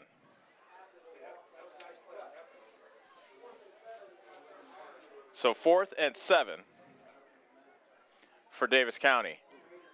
Mater looking left, lost it for the end zone, and it's incomplete. A good play there on the outside. Damon Sovereign knocked it away from Carson Zittler. And Sovereign with a nice play there to prevent Davis County from scoring, and the Mustangs turn it over on downs. That was a nice play by the corner there. One-on-one against our best receiver. Unfortunately for Zittler, he was kind of running backwards, so didn't have the ability to kind of gather himself and go vertically there because we know what kind of vertical leap he has. We saw it there late in the first half, but a good play by the corner, Damon Sovereign. Albia with a key stop there on defense, as it looked like Davis County was driving to extend their lead, and that would have started the running clock, as a matter of fact. Now Blake Chance and his offense comes back in the field. 1st and 10 from the 19. Deep pass for Wynn. Good coverage there by Glosser at the 50. Wynn was running up the near numbers, and Glosser stayed with him, held his ground, and it's an incomplete pass. And a rogue firework there. Yeah.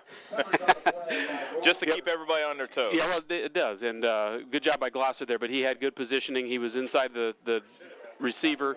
Actually probably had a better play at the ball than did the receivers. The receiver kind of played defense there to keep it out of Glosser's mitts.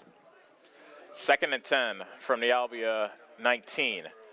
9:10 remaining in the third quarter. Davis County 41, Albia 14. Chance takes shotgun snap, drops straight back. Wants to set up a screen, but he gets flushed out of the pocket. Now retreats to the sideline. He lost up a pass. It is caught. And running up the field is Luke Bossard. It'll turn out to be a gain of about 6 to the 26, making a gain of 7. When I was watching number 25 there, Blake Stewart, I'm kind of just always aware where he's at on the field, as I hope our Mustangs are, but that time we were not. He was wide open, but fortunately the quarterback was kind of scrambling there. I was blocked again by the building here, but fortunate there, Blake Stewart didn't get the ball in his hand because he was wide open with nothing stopping him up the middle. 3rd and 4 from the 26. Chance with the play action. Quick pass to Wynn. It's a hitch pattern slung down by Glosser, but Wynn has a first down at the 34, a gain of 8. Well, this drive is starting out reminiscent of what we saw out of them on their last scoring drive, just kind of a pick here, pick there, picking us apart, just with little gains. Not much on the ground, mostly in the air, and then every once in a while they'll, get a big break. Let's hope they don't have that big break here in the second half. 1st and 10, Albia with the ball at their own 34. Clock moving, 7:48 remaining in the third quarter. Albia trails 41-14. 3 receivers to the right with 1 to the left. Play action. Chance rolls to his right, looking for a receiver. Fires, and it's complete to Stewart as fireworks pop above Mustang Stadium, and he's down at the 48-yard line, a gain of 14. Well, he broke contain there and had far too much time and way too much real estate to work with as he was rolling to his right. He was way too comfortable. Again, we've seen what happens when he's not so comfortable that time, very comfortable. Again, breaking outside the pocket, rolling to his right as a right-handed quarterback was able to find Blake Stewart. So we have to keep that pressure up and not give him that amount of time because he can do a lot of things with the ball when he does have time, and that time, way too much of it. 1st and 10, Albia with the ball at their own 48. 7:16 remaining in the third quarter. Albia trails 41-14. Chance fires. It's a short pass and tackled immediately. David Sawburn was brought down. I think that was Gavin McCall that made the stick at the 49, and that's just a gain of 3. So Sovereign gets his first catch of the day. 2nd and 7 from the 49. Trips to the left with one to the right. Chance looks to the sideline for the play. Empty backfield. Chance drops straight back. Davis County rushes 3. Chance under pressure. Fires it over the middle. Intercepted! Caden Hill picks it off. Tries to shake away from an ankle tackle, and his forward progress is blown dead at the 45-yard line. Caden Hill with his 3rd interception of the season to put an end to that Albia drive. Well, and it could not have come at a better time either, because they were, again, kind of, as they did late in the second half, were kind of just dinking, dunking, and picking us apart in the secondary. So good job by him. Out of the linebacker position, kept sinking. Quarterback, again, had all day, but we just kept sinking with him and got underneath that route. Good job by the senior, Caden Hill. That is the 4th turnover against Albia and the 3rd interception thrown by Blake Chance. Davis County takes over at their own 45. Hand off to Smith, shakes away from an arm tackle, spins away from another, brought down just past the midfield stripe. We'll give him a gain of 5. Tackle made by guard Grinstead. 6:05 left to go in the 3rd quarter. Davis County with a 41-14 lead. Now they're looking to cash in on another Albia turnover. The 3rd interception throw by Blake Chance today. 2 receivers to each side. Ball and Collier to the right. Glosser and Zittler are to the left. Glosser coming into motion. Handoff, Smith straight ahead. Has good yardage inside the 45. Still on his feet, lunging to the 41-yard line. A gain of 9.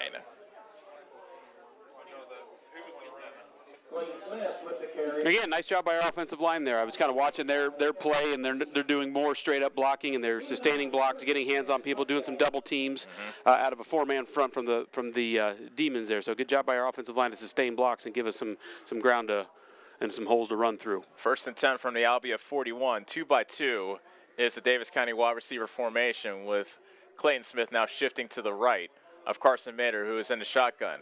Ball comes into motion. Mater gets the chest-high snap. Fumbled exchange, but Smith jumps on it at the 42-yard line. Just a loss of 1. Smith and the Mustangs.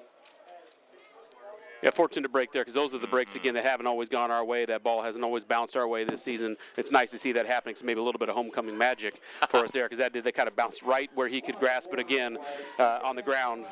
So, again, we're happy that we get to play a 2nd down. Smith comes out of the game, and he's replaced by McCall. 2nd and 11 from the 42.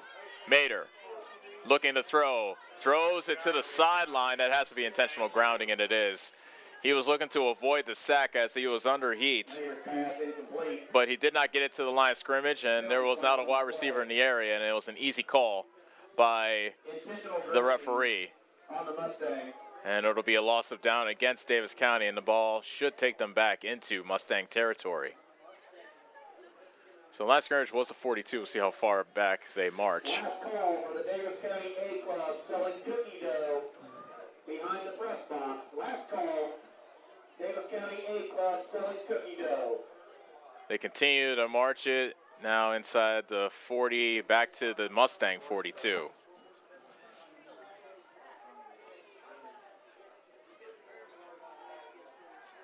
So with the loss of down, brings it 3rd and 27. Mater takes a snap on the play action. Chased by Jackson Pence. And he stops right before the line of scrimmage, fires it, and the pass is caught. Nope, it's incomplete. Looked like Zittler tried to make a sliding catch on his knees at about the 43 on the far numbers. Instead, it's an incomplete pass, and Davis County's punt team comes in. Well, on that play, there were a lot of guys downfield at that point, past the line of scrimmage, that shouldn't be there in a passing play. So they were downfield blocking, and Mater looked like he was going to run. So it could have probably been a penalty there with some illegal men downfield. They were just doing their job blocking, thinking that Carson's going to scramble. So, again, we're okay with the drop pass here in the 4th down, so it didn't go backwards any further than where we're at from where we're punting, about the 42. Carson Zittler back to punt. This is just, actually, this is the first Davis County punt. He gets it away, bounces inside the 40 to the 36 before it's touched down by a Mustang. 4:02 remains in the third quarter. Albia trails 41-14, and they'll take over at their own 36. So Davis County looked like they were trying to drive to put that nail in the coffin. Instead, Albia can come back and still down by 27, however, with 4:02 remaining in the third quarter. And this suits Davis County fine. If they could just exchange punts back and forth, that will suit the Mustangs fine as well. Yeah, it would. And I just would like to see us again kind of get the energy back on the sideline, get the energy back in the team, just to play with some passion and play with a little bit more drive than I'm seeing right now to finish this thing the right way. 1st and 10, a low snap, but Wing catches the pass along the sideline here on the near side, and he is pushed out of bounds at the 44. That's a gain of 8. Wynn was still running, and just able to nudge him out of bounds was Glosser. Yeah, Glosser was in good position. We just have to wrap up, not just shoulder tap or, use our shoulder pads. We have to wrap up. We've cleaned up a lot of our tackling here the last couple weeks. We want to continue to do that, not let them get big plays. Fortunate that one just was left to an 8-yard gain, but he stepped out of bounds. We got to make sure we wrap up and make good tackles. 2nd and 2 from the Albia 44. Chance swings it out to Stewart in the right flat at the 45, makes a move around McCall as well as Hill, and gets brought down by Smith at the 45-yard line of Davis County. That's a first down after a gain of 11. Yeah, and he's not a guy you want to get going with a big head of steam, and you could see he was just building before he was cut down there at about the 44-yard line. But a gain of 12, again, we don't want to give them too many of those big plays like that because they can climb back in a game in a hurry with their offense. 3:28 remaining in the third quarter. Davis County 41, Albia 14. 1st and 10 from the Davis County 45. Slant pass is caught, and a nice hit by McCall. Catching out on the crosser was the wide receiver for Albia. That was Nick Heffron. But he was hit immediately by McCall. Just a gain of 2 to the 42. Another solid tackle there out of our linebacker. Both he and Hill have had another solid night there in the middle of the field, whether it be turnover by Hill or just good, solid tackles by both of them. They're always around the ball. Again, that's what you want. You want your linebackers making those plays. 2nd and 8 from the 42. Chance dropping straight back. Guns it deep. Wide receiver is there, and Zittler was there as well. Running right alongside, make that Nathaniel Wynn, and that looked like Zittler was face guarding. I'll just say this: if a flag was thrown, I would not have been surprised if a flag was thrown. I agree, and he was in good position, so he wasn't making contact. You kind of saw him throw his hands up. I just would like to see him turn and find the ball just to leave no doubt, because not only can he break that ball up, but he's got the hands ability to go up and catch that. Sure. And he's got the speed. He's not going to get burned, so I'd like to the next element I'd like to see him bring in is to turn and find the ball so that there's no question that that's not a pass interference, because that one a little bit questionable there. Fortunate no call. 3rd and 8 from the 42. Chance finds Bosser out of the backfield at the 40, the 35, and twisted out of bounds at the 33. A gain of 10 and a first down for Albia. Yeah, and we're giving them some cushion, which is smart because we're kind of taking away the home run play and taking away those big plays as much as possible. But what that means is you got to keep pressure on the quarterback, and we're only doing that right now with 3 guys on the defensive line, sometimes a blitzing backer. But with as many receivers as they have, our backers have to walk out in space to cover and get shots on receivers. So we're giving them some cushion. We just can't break. We can bend, but let's not break. 2:05 left in the third quarter. 41-14, Davis County. 1st and 10.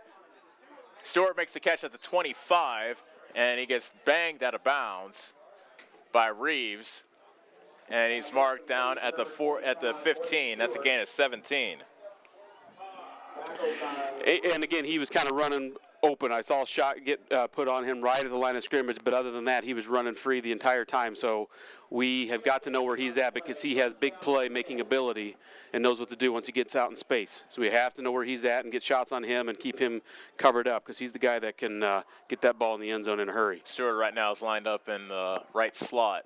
Pitch to Bossard, running right, and he's cut down inside the 15 to about the 13. Dalton Main was there to make the stop for Davis County. Tackle made by Gavin McCall. So we'll give him 2 to the 13. Second down, 8. 2nd and 8 now from the 13 with 90 seconds remaining in the third quarter. Davis County 41, Albia 14. 4 wide receivers now on the right side. Wynn is the lone wide receiver on the left. Chance looking right. Blitz is coming. Chance twisting away from Smith. Now has time to throw it. Guns it over the middle, and it's incomplete. He threw it short of Blake Stewart, who was in the end zone, but that pass was about 3 yards short of Stewart. Yeah, I don't think he quite got his feet underneath him again. He was rolling to his left, which is a little bit against the grain of your body as a right-handed quarterback. We had a couple slips there, but we were still giving chase just to make him feel just a little bit uncomfortable, had to get rid of the ball, and that one came to rest, as you said, a few yards ahead of his target. But he had several targets out there because they had quads out to his right, 4 receiver set, which is unusual. Very unusual. First time we saw it so far today. Now trips to the left with a wide receiver to the right. Bossert is to the right of Chance. Looking to the right, swings it out to Bossert, shakes the tackle, gets away from the tackle of McCall. He's at the 5, and he's into the end zone for the touchdown. Bossert shook about 3 tackles on his way to the end zone. A 13-yard catch and run by Luke Bossert. And Albia is the first to score here in the second half. Yeah, we're getting a little bit lazy on defense too. We're trying to make arm tackles in space at a varsity level. That's not going to happen against playmaking receivers and playmaking ability guys like they have on their offense. So we have to, I thought last week we did a nice job of really shoring up our tackles and our open field tackles. We got to kind of regroup and make sure we don't have too many more of those. Jackson Fisher kicks the extra point through. 1:03 left to go in the third quarter. Albia says this game is not over yet. They're within 3 scores, 41-21 on the Ottumwa Radio Sports Network. Go Mustangs! Go Mustangs! Go Mustangs! Go Mustangs! Go Mustangs! Go Mustangs! Go Mustangs! Go Mustangs! Go Mustangs! The Davis County Mustangs would like to thank the community for their continued support. You're watching Mustang football on the Ottumwa Radio Sports Network. Albia goes on an 8-play, 64-yard drive, ending with a 13-yard catch and run by Luke Bossert. Off the pass from Blake Chance. That's his 3rd touchdown toss of the game. He also has 3 interceptions in this game. Davis County leads it 41-21. David Fisher has the ball teed up, and now they went onside last time, surprise onside. But Davis County is ready, and it looks like the Mustangs are ready again as they have 5 men lined up right at the 50. And they do go surprise onside. It bounces, but a nice cradle catch made at the 44-yard line. Again, that's Tyler Ball.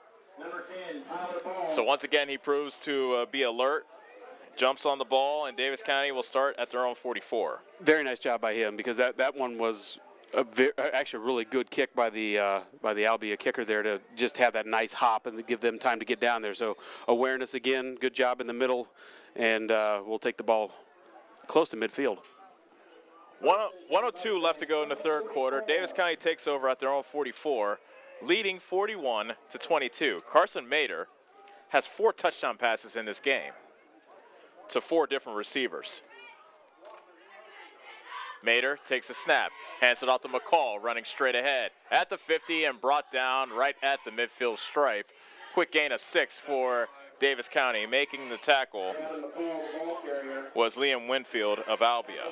And that's what I'd like to see a lot more of, is just, on the ground, so we just kind of grind the clock out, if nothing else, to limit the opportunity and possessions that Albia can get. And we're making good yardage, especially when Gavin's in the game.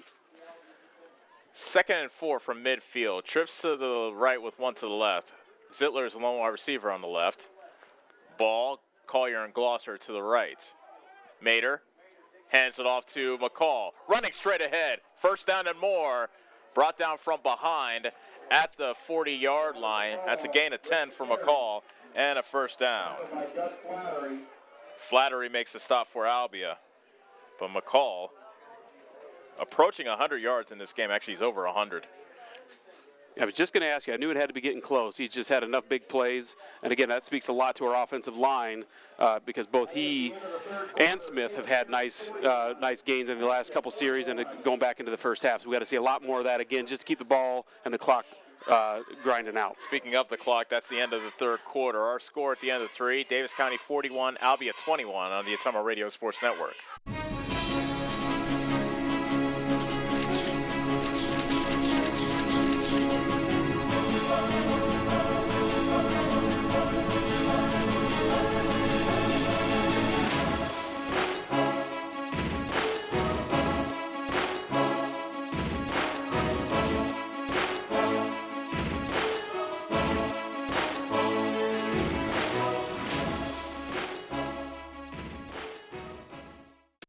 Live larger. Go further. Do more. Pursue your passion with Polaris, the world leader in off-road. Live wide open in a high-performance RZR. Chase adventure on a legendary Sportsman. Or get more done with a hard-working Ranger. Enjoy savings up to $3,500 during the Polaris Factory Authorized Clearance. Slayton Polaris, 8 miles south and west of Pulaski. You're watching Mustang football on the Ottumwa Radio Sports Network. Davis County leads Albia 41-21 as we get ready for the final quarter. First and 10 for Davis County from the Albia 40 as they head from right to left here in the fourth quarter. Glosser coming into motion. Mater takes a snap, hands it off to McCall. Good hole up the middle, inside the 35 to the 32. A gain of 8 for Gavin McCall. Tackle made by Flattery once again of Albia. Yeah, I would love to see this keep on going. We saw this out of our team last week, and we kind of stalled out as we got near the goal line tonight. We've been able to punch it in on the ground. I would love to do that again. A flag, a sportsmanlike conduct called against Albia. There was some talking going on between the two. I didn't see anything physical. I saw jawing. That's really all I saw. But that's the second unsportsmanlike conduct called against Albia today. Yeah, well, there was some emphasis out of that by the calling official on that one. So I'm guessing he heard something either directed at him or directed at one of the players that he did not like. And again, when there's this kind of bad blood between two teams that are rivals, you're going to have those things happen. And we're on the receiving end of it on this time. For the positive, we got the positive gain out of it, and we'll take it here. Now we're in the red zone. He most certainly heard a buzzword. So a free 15 yards for Davis County. That takes the ball to the Albia 18. And now, I think head coach of Albia, Scott Farrington, wants to have a word or two with the referee.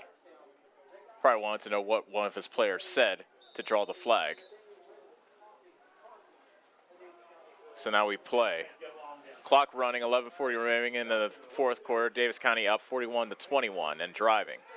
Screen pass to Reeves, shakes a tackle at the 20, stiff arms a man at the 15, and he's brought down right there.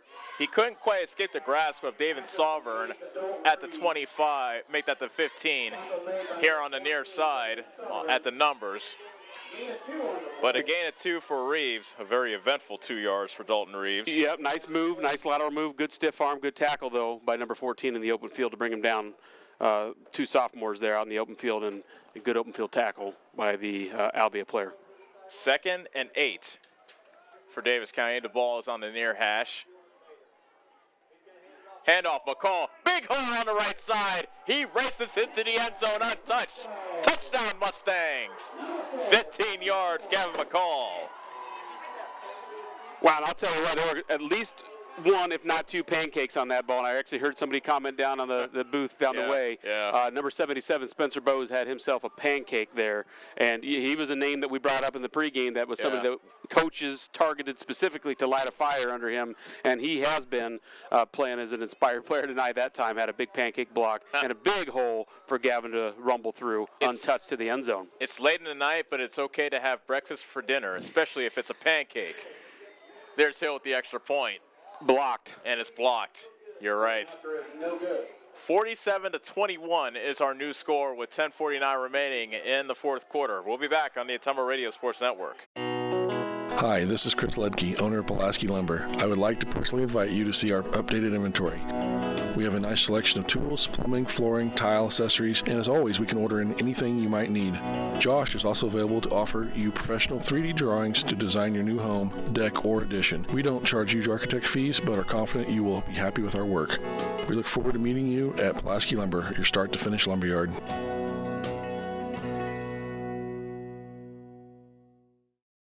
You're watching Mustang football on the Ottumwa Radio Sports Network.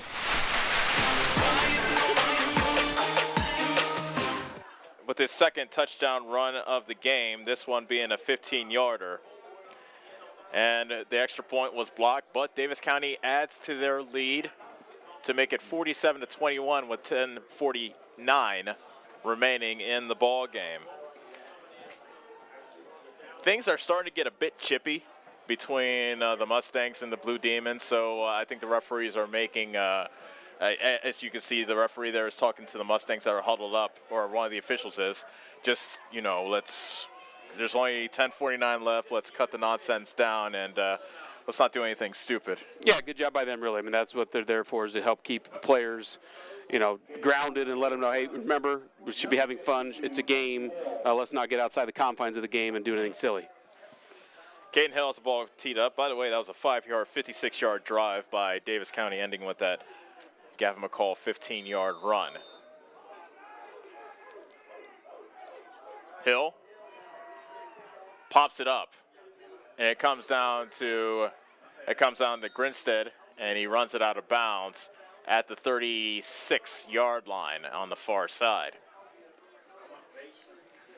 Albia takes over, 1st and 10 from the 36. Last time they had the ball, they scored a touchdown. Blake Chance, although he has 3 touchdown passes today, also has 3 interceptions. Davis County has forced 4 turnovers in this game. And another important stat, Davis County also has 0 turnovers committed. So that's also good, a clean game played by them, at least on that end. 5 wide receivers out for Albia, 1st and 10 from their 36. Chance, flushed out to his right, fires for Stewart at the near numbers at the 40, the 45, gang tackled at the 48-yard line, a gain of a dozen and a 1st down. Now you see, I saw a lot of cushion on that play, Brad. Yeah, and you're going to, you know, you're just trying to, again, limit the big play, the home run play. Yeah. But when their quarterback scrambles, when number 4 gets out, Blake Chance, he is going to find and look for Blake Stewart. 1st and 10 from the 48. Chance finds Stewart again, this time on the far numbers, and Smith manages to corral him at the 40, call it the 46, gain of 8. Yeah, and that's okay. You know, you give them those underneath passes, but when they make tackles, make them right at the spot of the play and try to keep them in bounds and keep this clock running. And a smart defensive move here to back your guys up just a little bit. Again, limit the home run plays, make them make plays.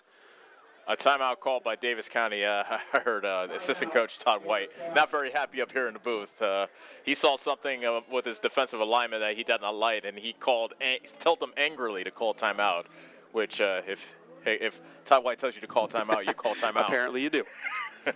The clock is stopped with 9:55 remaining in the 4th quarter. Davis County 47, Albia 21. Both teams coming into this game 1-5.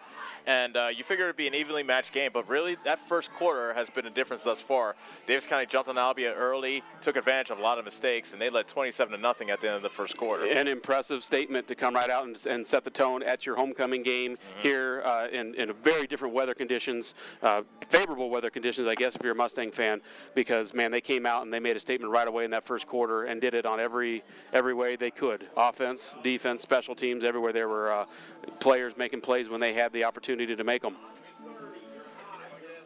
Albia comes back out after the Davis County timeout. 9:55 left to go in the ball game, and they trail 47-21.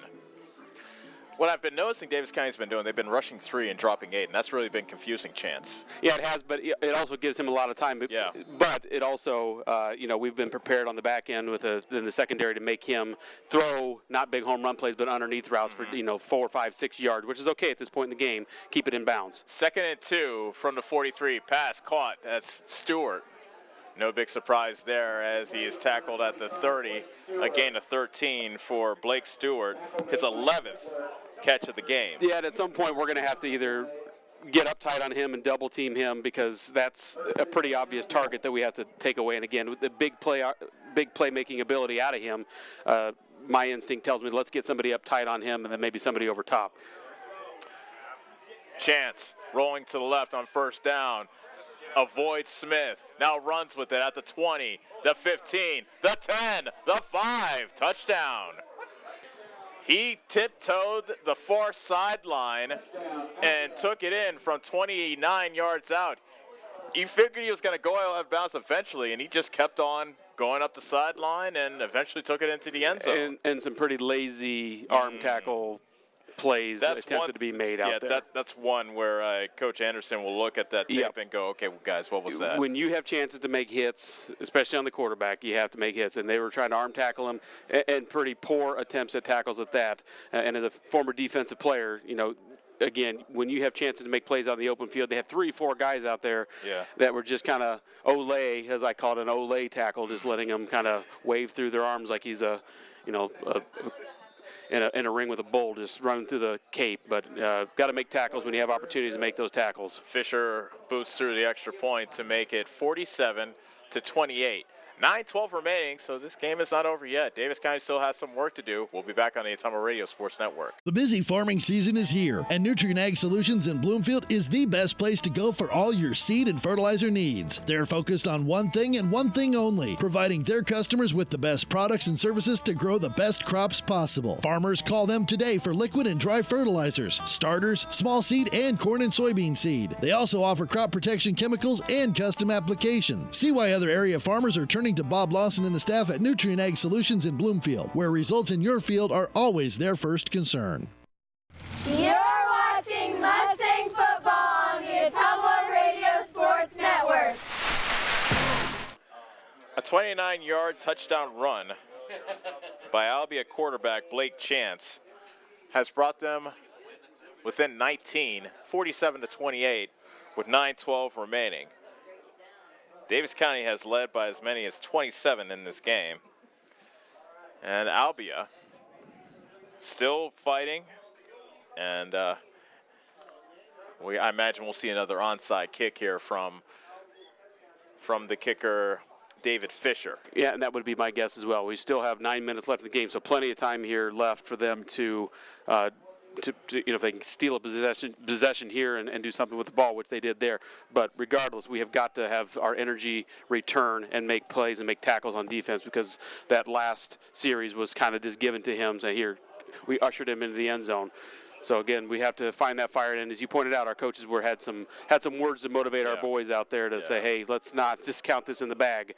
Let's put it home the right way. Well, they faked the bunch onside, and Fisher has dropped back like he is going to kick this one away.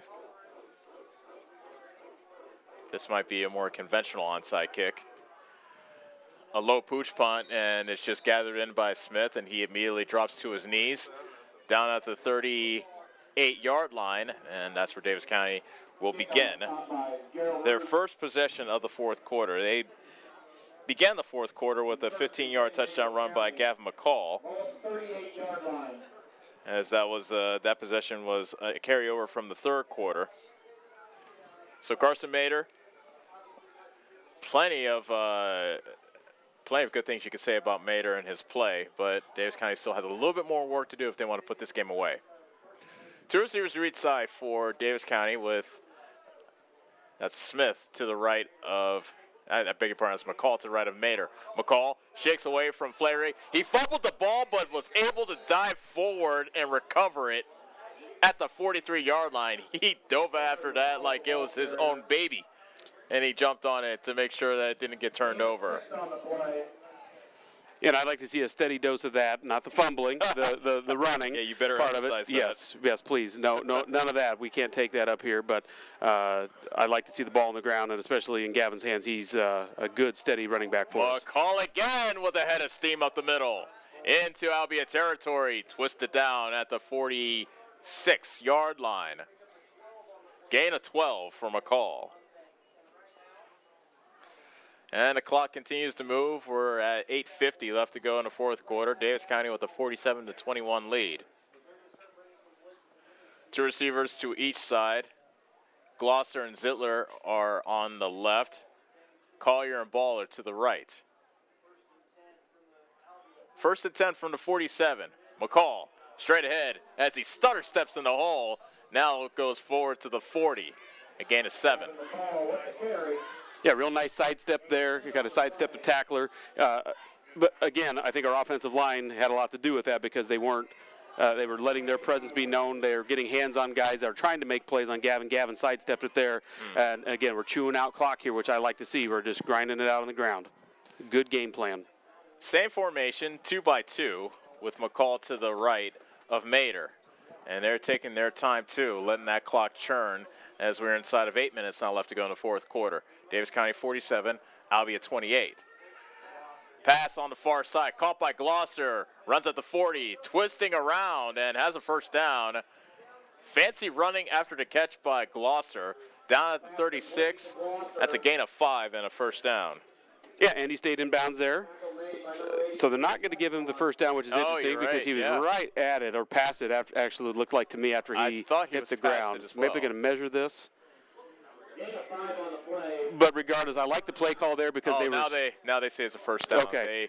They I was going to say because he looked to me when he came down, he was past the sticks. I'm glad they gave him the first down. But more importantly, I like the play call there because they were really starting to stack guys in the box, knowing that we were kind of trending towards McCall up the middle. So a good play call there. Good job by Glosser to know where the sticks are at. Good spinning, twisting, get the first down. 7:18 left to go in the fourth quarter. 47-28, Davis County leads. Albia needs to get a stop because the time is not their friend right now. Handoff McCall, stutter steps as he tries the right side of the offensive line. And he spills forward inside the 35 to the 33. A gain of 3 for McCall. But he's just so sturdy and low to the ground. You know, I mean, he gets lost in the pile in there, so it's hard for those defenders to find him. But when they do get their hands on him, he's just, again, so low to the ground and so sturdy that it takes multiple guys at this point in the game. They're tired and they're been grinding on this whole game that he's going to not go down easy. 2nd and 6 from the 33. Clock now rolling inside of 6:30 left to go in the fourth quarter. Davis County enjoying a 47-28 lead. Mater claps his hands. Play action. Rolls to his left. Avoids the sack. He threw an interception. Coming up the near side. That's Wynn to the 20, the 10. Brought down from behind by Mater. Inside the 10. To the 7-yard line, a big mistake there by Mater. He should have just thrown it away. Yeah, yes, he should have. He should have thrown it away, or just at that time. We talked about earlier throwing it away when he had the opportunity to throw it away. But that time he was rolling against the grain of his body to his left. Yeah. You just can't make that play in that position. But I also really don't. I think we should have kept the ball on the ground that time. Yeah. Just kept grinding it. I'm not sure why we put the ball in the air. Big mistake, big turn of events, and plenty of time here for them to do something with the ball. Yep, Albia has a first and goal. That's hard to see. At the Davis County 8. Trips to the left with 2 to the right.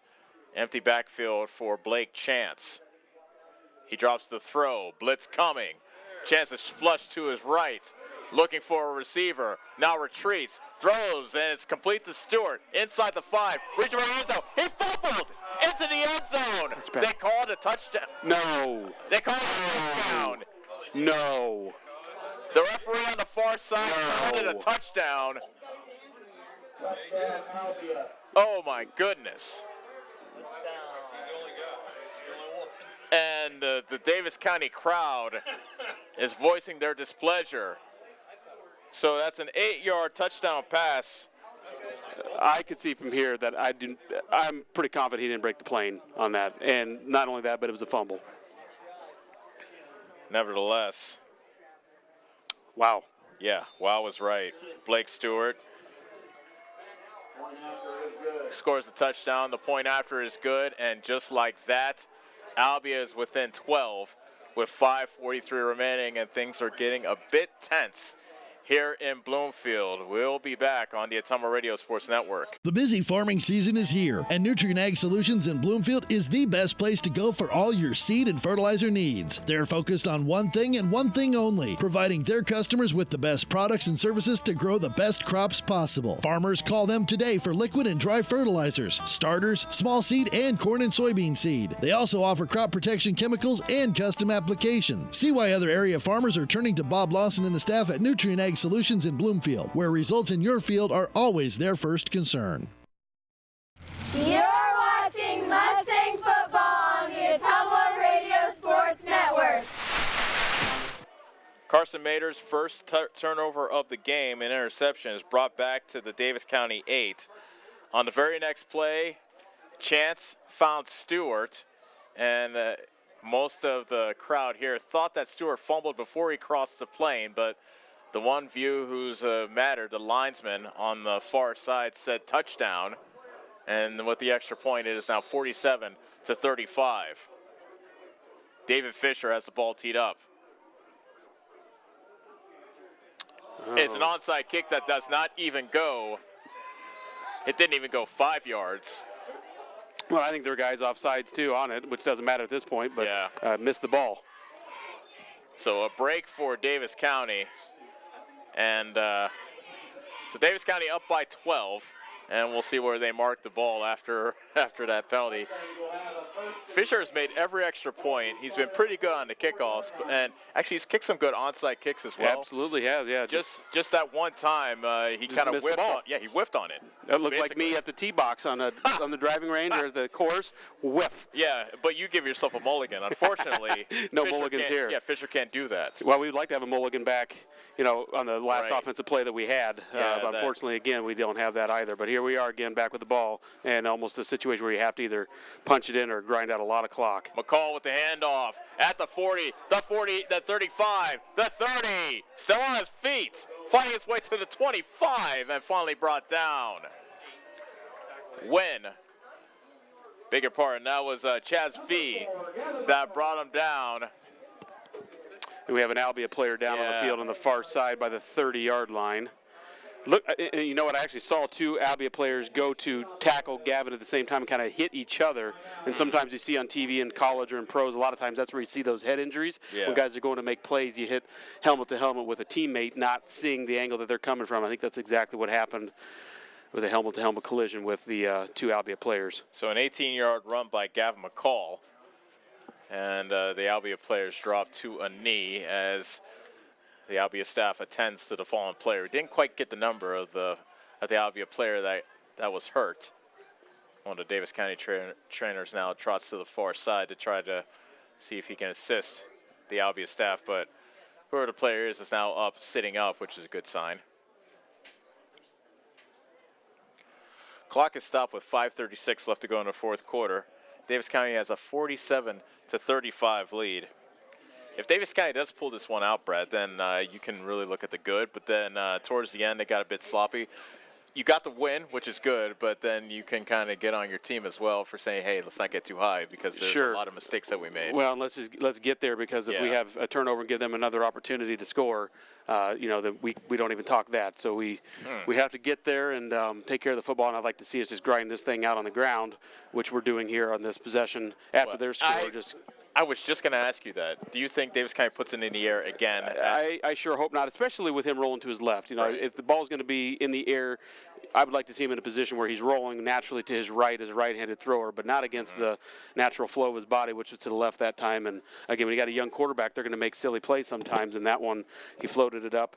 Kind of had the idea that he was going to throw it out of bounds, but just didn't quite get it there and gave them a turnover, or gave the Albia team a turnover and a big play a play or two later. That was Blake Stewart who was hurt, and he was able to walk off on his own. He'll have to stay out of the game for at least a play. First and 10 Davis County at the Albia 24 with 5:36 remaining in the fourth quarter. McCall in the backfield, he's had a big game, over 100 yards, 2 touchdowns as well. He's to the right of Mater, who's in the shotgun. Handoff, McCall trying to bounce it to the right. Spins away from a tackle, running up the middle at the 10. Still has feet at the 5 as he dives towards the 5-yard line. They'll mark him down at the 6. Man, he is just running with a head of steam. And 18, yeah. Powerful and just running with like he's on a mission. He's on a mission for that end zone. He wants to put this thing away and leave no doubt. Right back to the line of scrimmage. Give to McCall, running left, inside the 5 to the 4. A gain of 2 for McCall. And you would think, as that was McCall's 21st carry of this game, that they're just going to try to feed it to him McCall. again. Oh, yeah. Yep, he's on a mission. 2nd and goal from the 4. McCall now to the left of Mater. 2 wide receivers to each side. Mater claps his hands, looks to the sideline.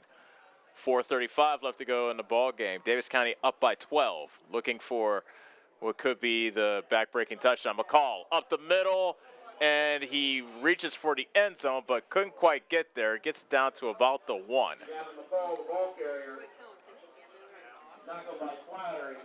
Flattery makes a stop. Flattery and McCall have been at each other from the get-go. Just pounding on each other. I can see Gavin starting to wear out, but I would love to see him get in the end zone here to seal this thing and put it away. 3rd and goal from the 2. 4 minutes straight up left to go in the ball game. Davis County 47, Albia 35. Hand off to McCall, into the end zone untouched. Touchdown Mustangs. Gavin McCall, give him the hat trick. 3 touchdowns for the sophomore. And Davis County up now 53 to 35 with the extra point coming up. Well, Big Spencer Bowes is right there again. They ran right where Spencer was at. Spencer had another good block. I'm sure, he had a tandem there with the tackle, but they had a gaping hole. Gavin walked in untouched, so I'm glad to see him get in the end zone. As I said, he was on a mission. Hill with the extra point. Gets it away, but it's no good.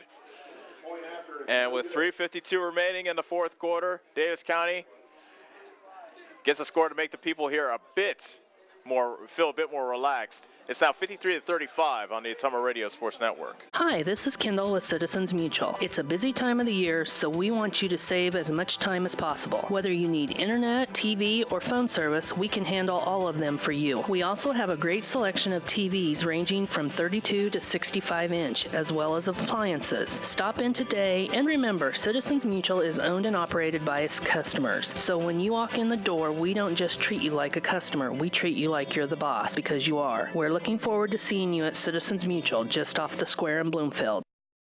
You're watching Mustang football on the Ottumwa Radio Sports Network. A 2-yard run by Gavin McCall, his 3rd of the game, and Davis County has a 53-35 lead over Albia. On one hand, you're not too thrilled that Davis County gave up 35 points, but on the other hand, they scored 53 points, which is a season high. Actually, it exceeds the last 2 seasons. Well, in this last one,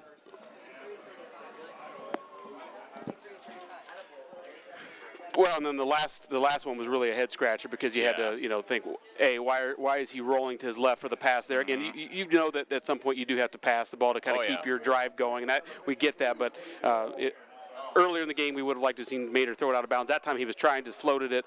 A good emphatic statement and return there from the offense of the Mustangs. Cane Hill's kick is a low line drive out of bounds, and Albia. Oof, and there's a bit of hitting between Jackson Pence and number 23 for Davis County. Little guy, too.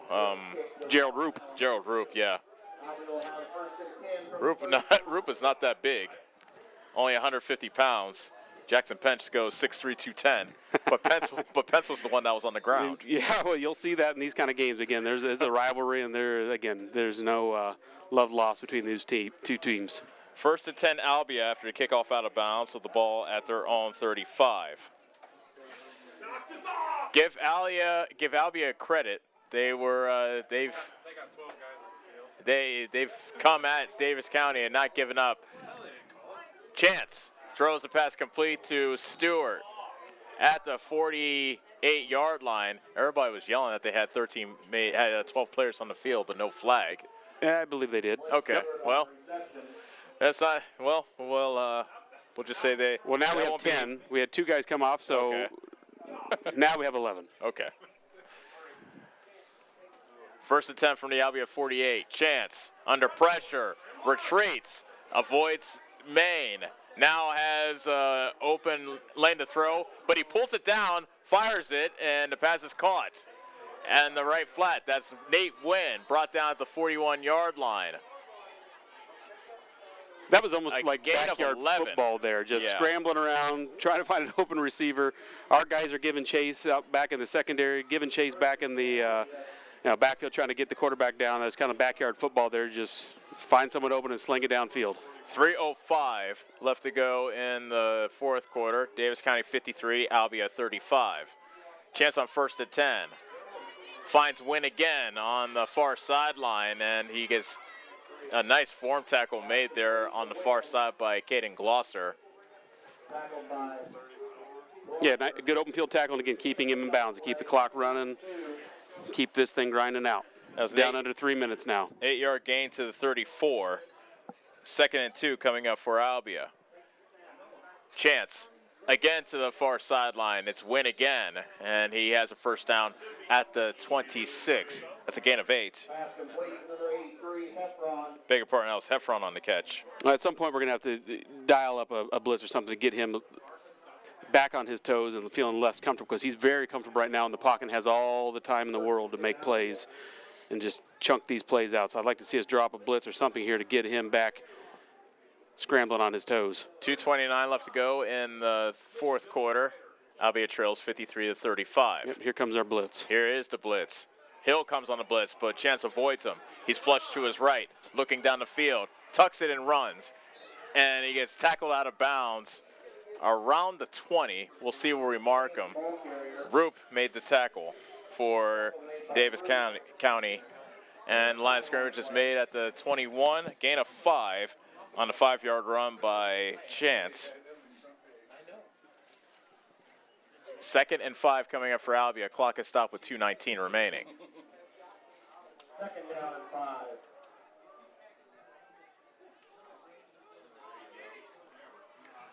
Second and 5 from the 22. Blitz coming. Chance flush to his left. Has plenty of time. Now runs out of it. Floats it to the middle. Pass is caught by Stewart at the 10. Leaves the tackle at the 5. Looking for the far pylon. Touchdown. A 22-yard touchdown from Blake Chance to Blake Stewart. And again, Albia is within 2 scores with 2:05 remaining. You're kind of glad that there's not much time left, because it seems like Albia is starting to find their mojo on offense. It's just not pretty football by the defense right now. We're either tired or thinking that we have this one sealed, because we're not getting any kind of pressure, and we're just not aware of where the receivers are at right now. He's got all the time in the world, and it's just getting uglier. A flag on the play on the extra point. The offensive line on the left side and the defensive right side kind of moved. They called offside on the Mustangs, but they could have called false start on Albia as well. But so, yeah, I was just saying it's not pretty football right now, and that just adds to it and keeps that theme going. Right now we are out of sync, and we have to find that because they're within 2 scores. Half a distance to the goal. The PAT team stays out. And the extra point is good. 2:05 left to go. It is 53-42. Albia just will not go away. And so Davis County still has a bit more work to do. We'll be back on the Ottumwa Radio Sports Network. Whatever your vehicle needs, Rob and the staff at Davis County Tire and Davis County Truck and Alignment in Bloomfield can handle it. Need tires? They sell almost any brand and have the most competitive prices. Davis County Tire also has RV, wheelbarrow, ATV, and farm tires. If it's round, black, and rolls, they've got you covered. Stop and see Rob and Jody and the team today at Davis County Tire, behind Shopco in Bloomfield.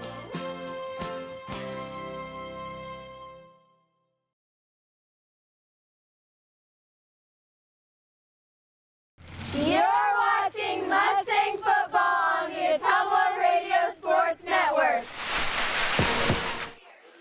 2:05 left to go in the fourth quarter. A 21-yard pass from Blake Chance to Blake Stewart has brought Albia to within 9. This is the closest they've been since the first quarter. Well, they're matching a score for score, but they're making their extra points, and they've made them all night. We've missed at least 2, if not 3. Thankfully, it's still just a 2-score game, so Albia will still have to score twice to overtake Davis County with 2:05 remaining.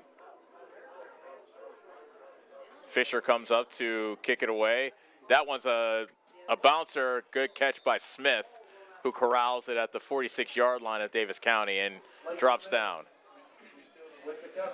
Yeah, those plays have been huge for us tonight. The Hands team has done their thing. They absolutely have. So you can tell that we practiced that and probably have shown that on film because, again, they have that tendency to run up and do it. That time it was just a straight, normal onside kick. But a good job by our hands there to secure the ball. And let's see if we can get the ball back on the ground and grind this thing out because I'm ready for it to be done. There have been a ton of plays. A little bit uncomfortable here. Well, there's been a ton of plays in this game, with it being 53-42, you would imagine so.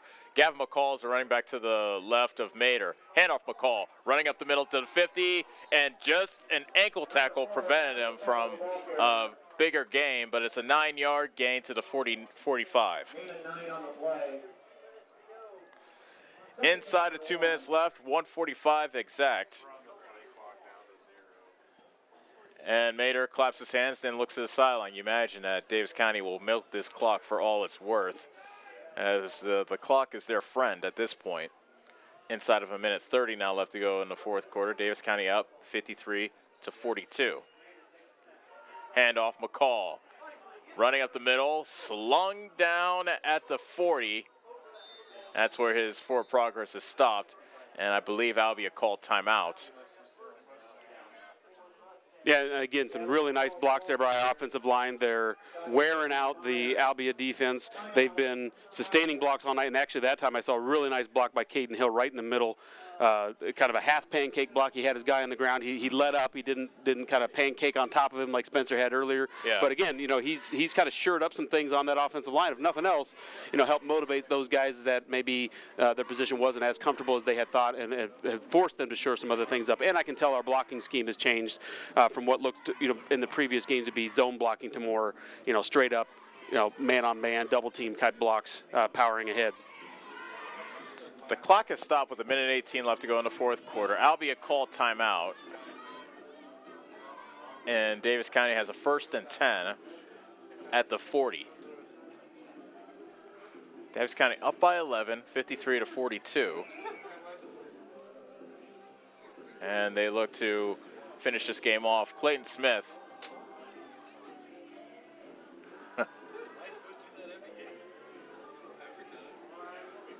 Clayton Smith is the running back in the backfield. And here's back to our 2-back set that we saw early in the game. We haven't seen it in a while. Yeah, McCall's back there too. Mater into pistol. Handed off to Smith. Running wide to the right at the 35, the 25, the 20, still on his feet. 10, 5, touchdown Mustangs. 40-yard touchdown run for Clayton Smith. And you would hope that would do it, Brett. Oh, I hope so, because I don't know if I can take any more of the tightness. We've had such a great night, great offensive night. Yeah, we may have run out of fireworks. I think we did run out of fireworks. We may have run out of fireworks because I don't hear any more booms. And who would have thought that we would have put this many points on the board after our kind of production that we've had all season? But, wow, a good play call there. We saw our 2-back set that we hadn't seen all night. They packed as many guys in the box as they could defensively, and we ran around in. Smith that time was determined to not go down, and he didn't, and a great run by him. Who laid down the lead block? Oh, wait, flag is down on the extra point. I'll answer my own question. Gavin McCall laid down the lead block. Kind of out of the hybrid fullback position because we were in the gun with Mater, and he was back there lead blocking. Again, a perfect play call at the perfect time to kind of get it around edge because they had every Blue Demon body packed into the box there ready to stop that run. Offside called against Albia on the extra point, so they'll have to get distance to the goal. Caden Hill wants to bring the tee at this point, I'd maybe go for 2 because we just struggled all night with our extra point. You could try a 2-point play if you really want to. There's a snap to hold us down, and the kick is low and no good. Okay, yep. 59-42 with a minute 7 left. Yeah, there is a lot of good happened here, but a lot of things that the coaches could look back and say, you know what, there are some things we need to work on. And you know what? You take the win and you look at things like that could mean the difference in a win and a loss later down the road. So you got to get those things shored up. But again, those are little things. We can work on those. Davis County scoring 59 points in this game. Yeah, who is this team? Yeah, exactly. Remember, this is a team that scored only 7 last week versus EBF. And doing it everywhere, on the ground, on the defense, in the air. They're very well balanced. Yep. But as you said, there's still some things we can clean up because there's some wins still out there on our schedule. Yep.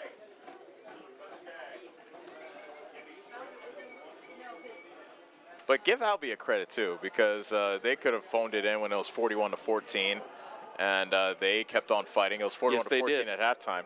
They kept on fighting, and although they've had their fair share of turnovers, Davis County will win the turnover battle 4-1, if barring any other turnover here. But Albia is still not giving up and fighting till the bitter end. That's kind of what we've seen Davis County do in a couple of games where they've been on the wrong side of a high-scoring game. Sure, yep, and especially in the last season we saw that. There's a lot of close games and no quit out of either team, especially in a rivalry game like this. You know, Albia is a very proud football program, and there's no quit in those boys.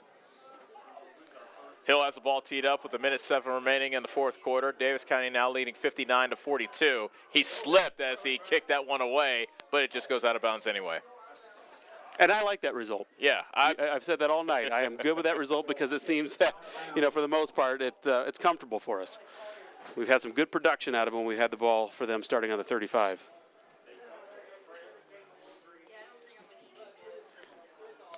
This is the 15th Albia possession. Now, one of those was a kneel down at the end of the half, but 15th Albia possession in this game.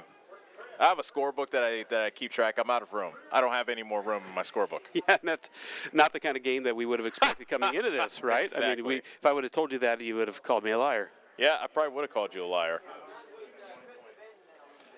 1:07, make that 57 seconds remain. 3 wide receivers to the right, Heffron, Winfield, and Stewart. Chance now throws it to Nate Wynn at the 43-yard line. A gain of 8 for Wynn. Albia calls timeout.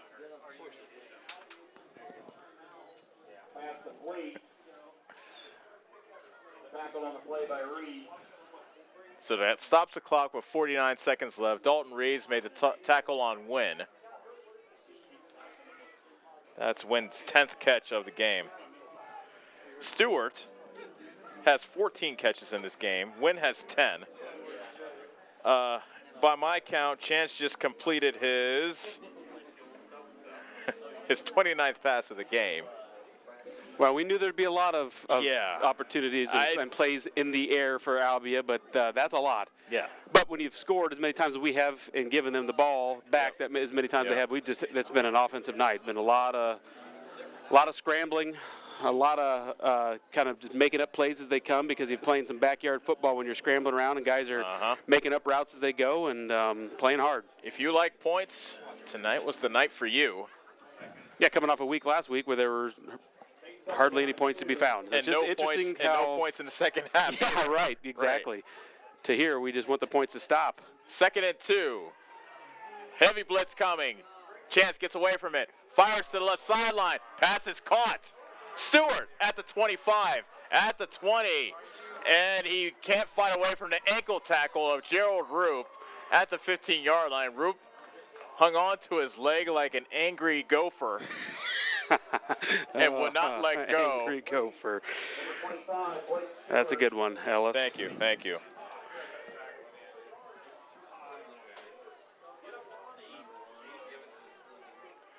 .30 seconds left. Chance throws to the far sideline. Pass caught by Wynn. And he gets pushed out of bounds at the 3. Big part, that was Heffron on the catch.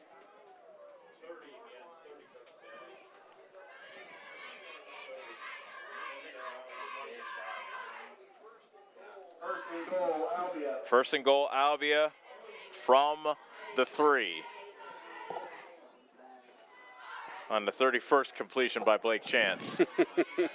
That is a pile. 23 seconds left. Fade pass, far corner of the end zone. Touchdown. Touchdown, Albia. That's Blake Stewart on the catch, and we have Mustang that's still on the ground. Was that Stewart or Wynn? Okay, it was Wynn. Thank you. Who's had a pile of catches himself tonight? He has. Caden Glosser, I think I heard them say, is down on the field. He was the defender on the play, the far side of the end zone, far side of the field in the end zone, and came down. I'm not exactly sure what happened, but there was a fight going on for the ball, and off his head came down and hit the ground, but let's hope he's okay. I do see the trainer rushing as fast as he can over to tend to Glosser. Let's hope again that he's just a little banged up and nothing with his head.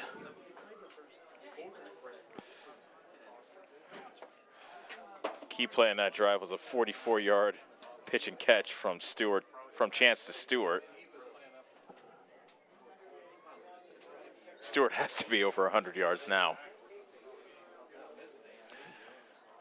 It is 59-48 with 16 seconds left, and you mentioned Glosser's injured player. He is still on his back in the far corner of the end zone.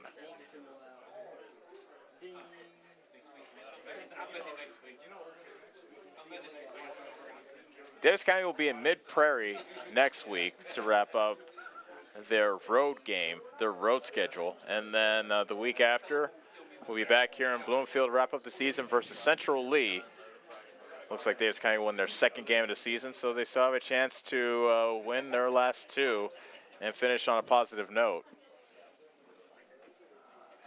And Glosser is still getting looked at.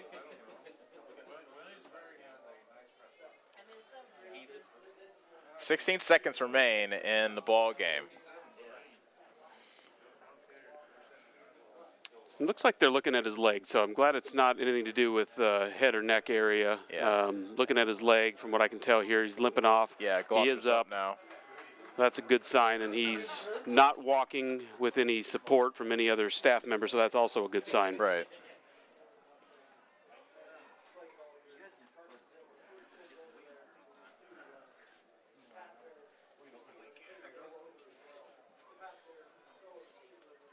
Albia has just scored a touchdown, so Fisher's in to kick the extra point, it looks like.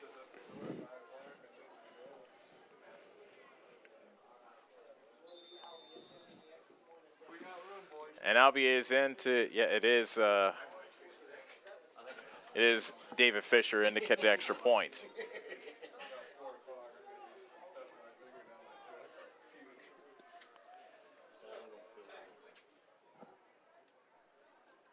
And there's a snap, the hold is down, and the extra point is good.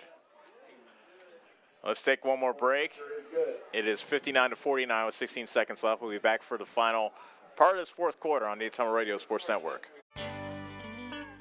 Whatever your vehicle needs, Rob and the staff at Davis County Tire and Davis County Truck and Alignment in Bloomfield can handle it. Need tires? They sell almost any brand and have the most competitive prices. Davis County Tire also has RV, wheelbarrow, ATV, and farm tires. If it's round, black, and rolls, they've got you covered. Stop and see Rob and Jody and the team today at Davis County Tire, behind Shopko in Bloomfield.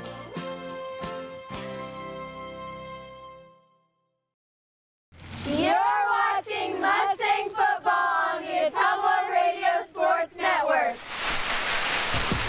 A 3-yard pass from Chance to Win, and Albia has come to within 10, 59-49.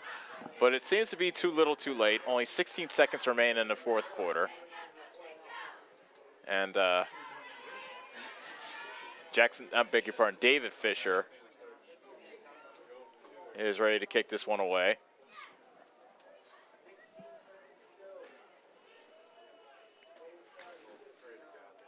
And we imagine another onside kick is coming.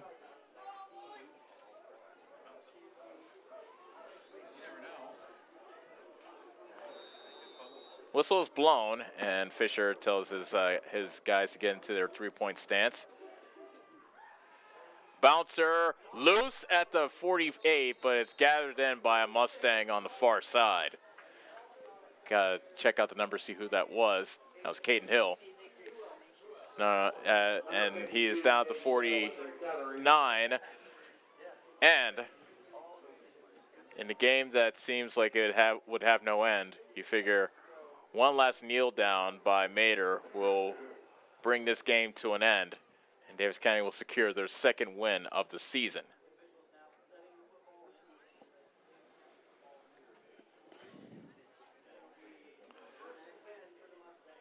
I'm just thinking about the post game and how it might take us about half an hour to get through everything that we saw here today. Well, my calculator is going to be busy adding up all the yards because there's been a lot of them here in the second half. Yeah, break out your abacus, my friend.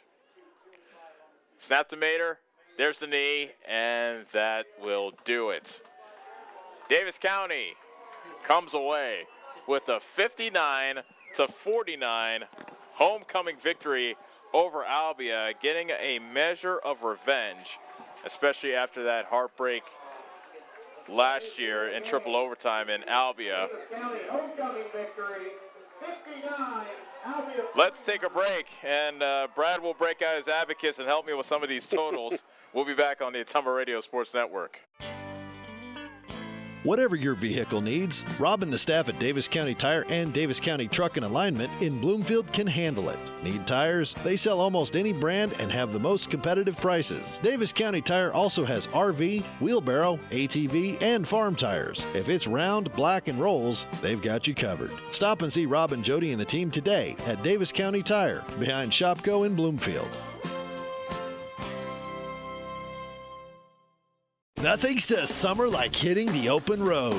Get your vehicle summer driving ready. Cruising to work with the windows open and the convertible top down, going to the local fairs, or taking your much-needed holiday on the open road. Ray's Rapid Lube and Car Wash can get your car summer driving ready. Oil changes to the touchless car wash. Quick car wash to the super car wash. Ray fits in your budget so you can put more in your tank. Ray's Rapid Lube, 301 North Madison in Ottumwa.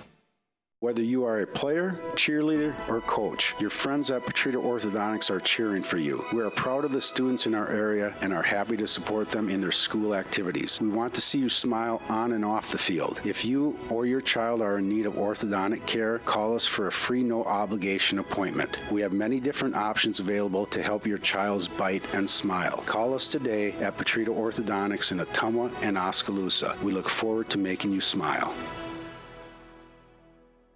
Go Mustangs!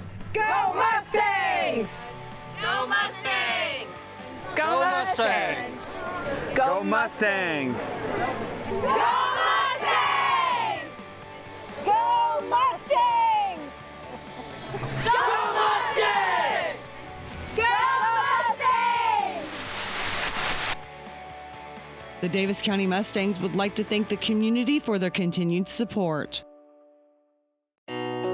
Hi, this is Chris Ledke, owner of Pulaski Lumber. I would like to personally invite you to see our updated inventory. We have a nice selection of tools, plumbing, flooring, tile, accessories, and as always, we can order in anything you might need. Josh is also available to offer you professional 3D drawings to design your new home, deck, or addition. We don't charge huge architect fees, but are confident you will be happy with our work. We look forward to meeting you at Pulaski Lumber, your start-to-finish lumberyard.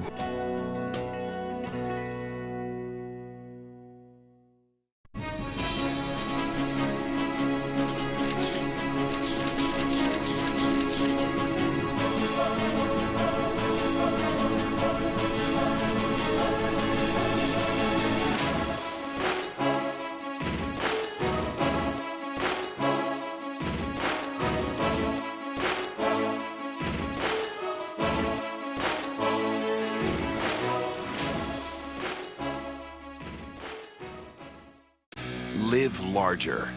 Go further. Do more. Pursue your passion with Polaris, the world leader in off-road. Live wide open in a high-performance RZR. Chase adventure on a legendary Sportsman. Or get more done with a hard-working Ranger. Enjoy savings up to $3,500 during the Polaris Factory Authorized Clearance. Slayton Polaris, 8 miles south and west of Pulaski. Hi, this is Chris Ledke, owner of Pulaski Lumber. I would like to personally invite you to see our updated inventory. We have a nice selection of tools, plumbing, flooring, tile, accessories, and as always, we can order in anything you might need. Josh is also available to offer you professional 3D drawings to design your new home, deck, or addition. We don't charge huge architect fees, but are confident you will be happy with our work. We look forward to meeting you at Pulaski Lumber, your start-to-finish lumberyard.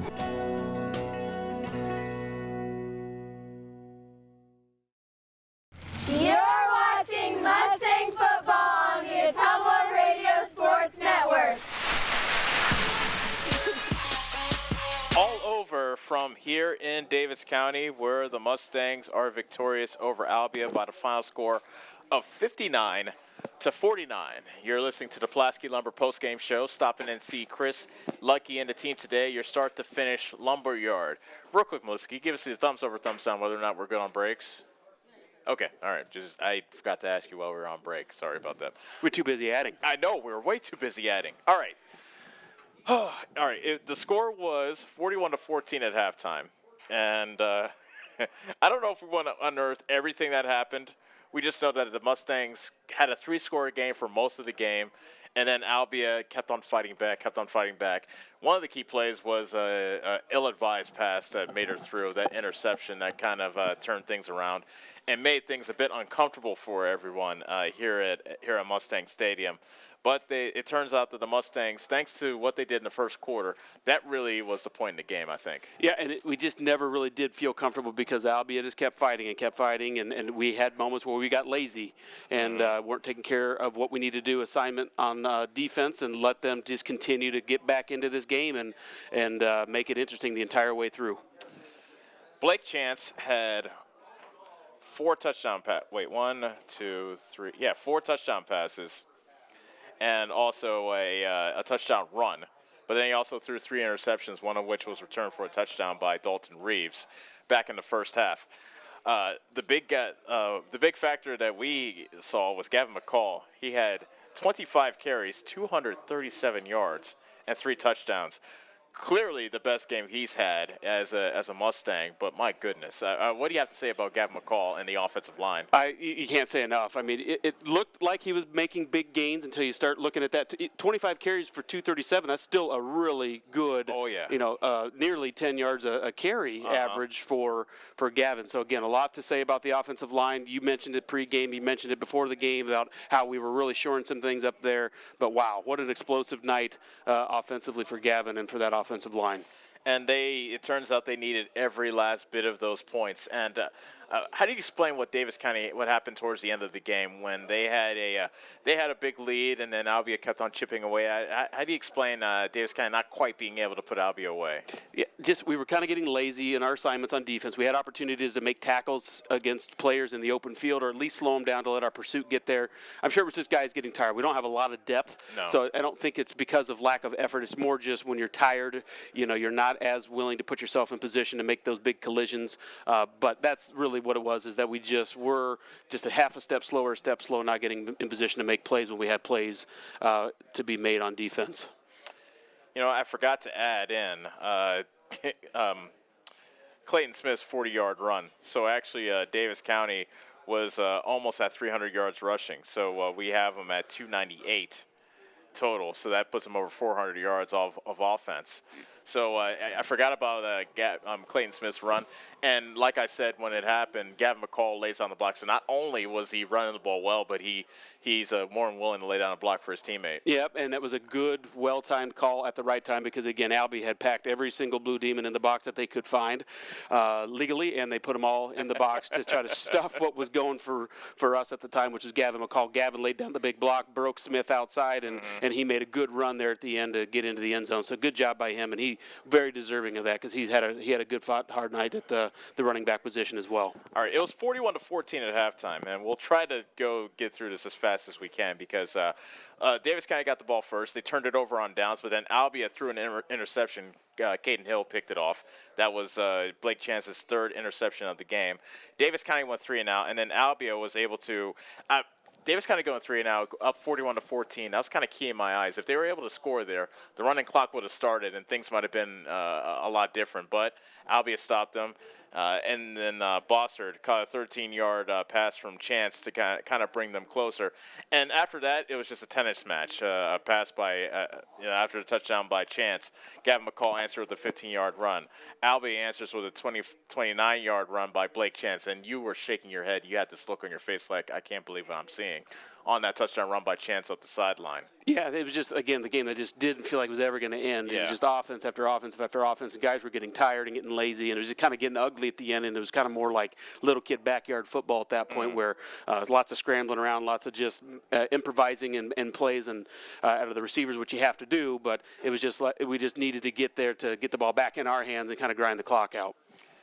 So eventually, Davis County did grind the clock out. Thanks a lot to Gavin McCall's 2-yard touchdown run. And then really what was the finishing blow, the 40-yard run by Clayton Smith. So that is that's pretty much our summary. Let's go to the Neves Graphics Player of the Game. See Kylie Stewart and the Neves girls get your business noticed with T-shirts, banners, signs, and much more. I think there's really no debate to it. Gavin McCall is my choice for it. Yeah, agreed. And again, early in the game, we said there were a lot of guys that were getting their names called, and they made plays when plays came their way. Yeah. When we had a score on defense out of 84, Dalton Reeves, so he did a nice job there. But Gavin had 2 big blocks at the punt that kind of really set the tone for us to give us extra possessions and give us a short field to work with. So Gavin getting it done. Special teams, we called his name several times on defense. He was close last week with the player of the game. I think we gave the edge to Caden Hill. So this week, Gavin left no doubt. Doing it all over the place, offense, defense, and special teams all by himself. We have him down for 25 carries, 237 yards, 3 touchdowns, touchdown runs of 24, 15, and 2. He also had a 49-yard run in there as well, and a 35-yard run. So just a big game for Gavin McCall. So congratulations to him. He is our Neves. He did, and I'm sure if he was here, he would be the first to say, I want to give congratulations to our offensive line because they were the ones that were creating those holes. And we saw some pancake blocks out of Spencer Bowes. We saw some nice blocks out of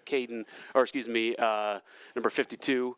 Caden Hill. Okay. Yep. I was getting ready to start his name. I didn't want to give him the wrong. No, you're fine. Him the wrong kudos. So anyway, yeah, big plays out of Gavin everywhere on the field tonight, but a nice job by our offensive line to spring him loose. So with it being homecoming and the way they jumped out on Albia 27-0, just some final thoughts about their performance today. They came away with a win, but what were your final thoughts? Yeah, it was a win. You just kind of were left feeling like, it should have been a little bit more decisive than that. It just wouldn't go away. But some of that credit's got to be given to Albia and their coaching staff to keep their kids fighting and keep finding open receivers downfield. And a good job by their quarterback to find open guys when he had opportunities. So a lot of that is just, again, credit to them for keep fighting and making it not easy for us to just walk away with it. So once again, our final score is Davis County 59, Albia 49. We would like to thank you for making us a part of your Friday evening. If you missed any of the game, don't worry, we got you covered. Every Mustang game this season will be archived on TomoRadioSports.com. Be sure to join us next week when Davis County hits the road for one final time this season as the Mustangs head to Mid-Prairie to take on the Golden Hawks. Coverage with the Citizens Mutual pregame show starts at 6:30 with the kickoff slated for 7. We look forward to having you join us then. For my partner, Brad McCloskey, and our producer, Melissa Lambrecht, this is Ellis Kojo saying so long from Bloomfield. The preceding was a presentation of Davis County football on the Tomo Radio Sports Network.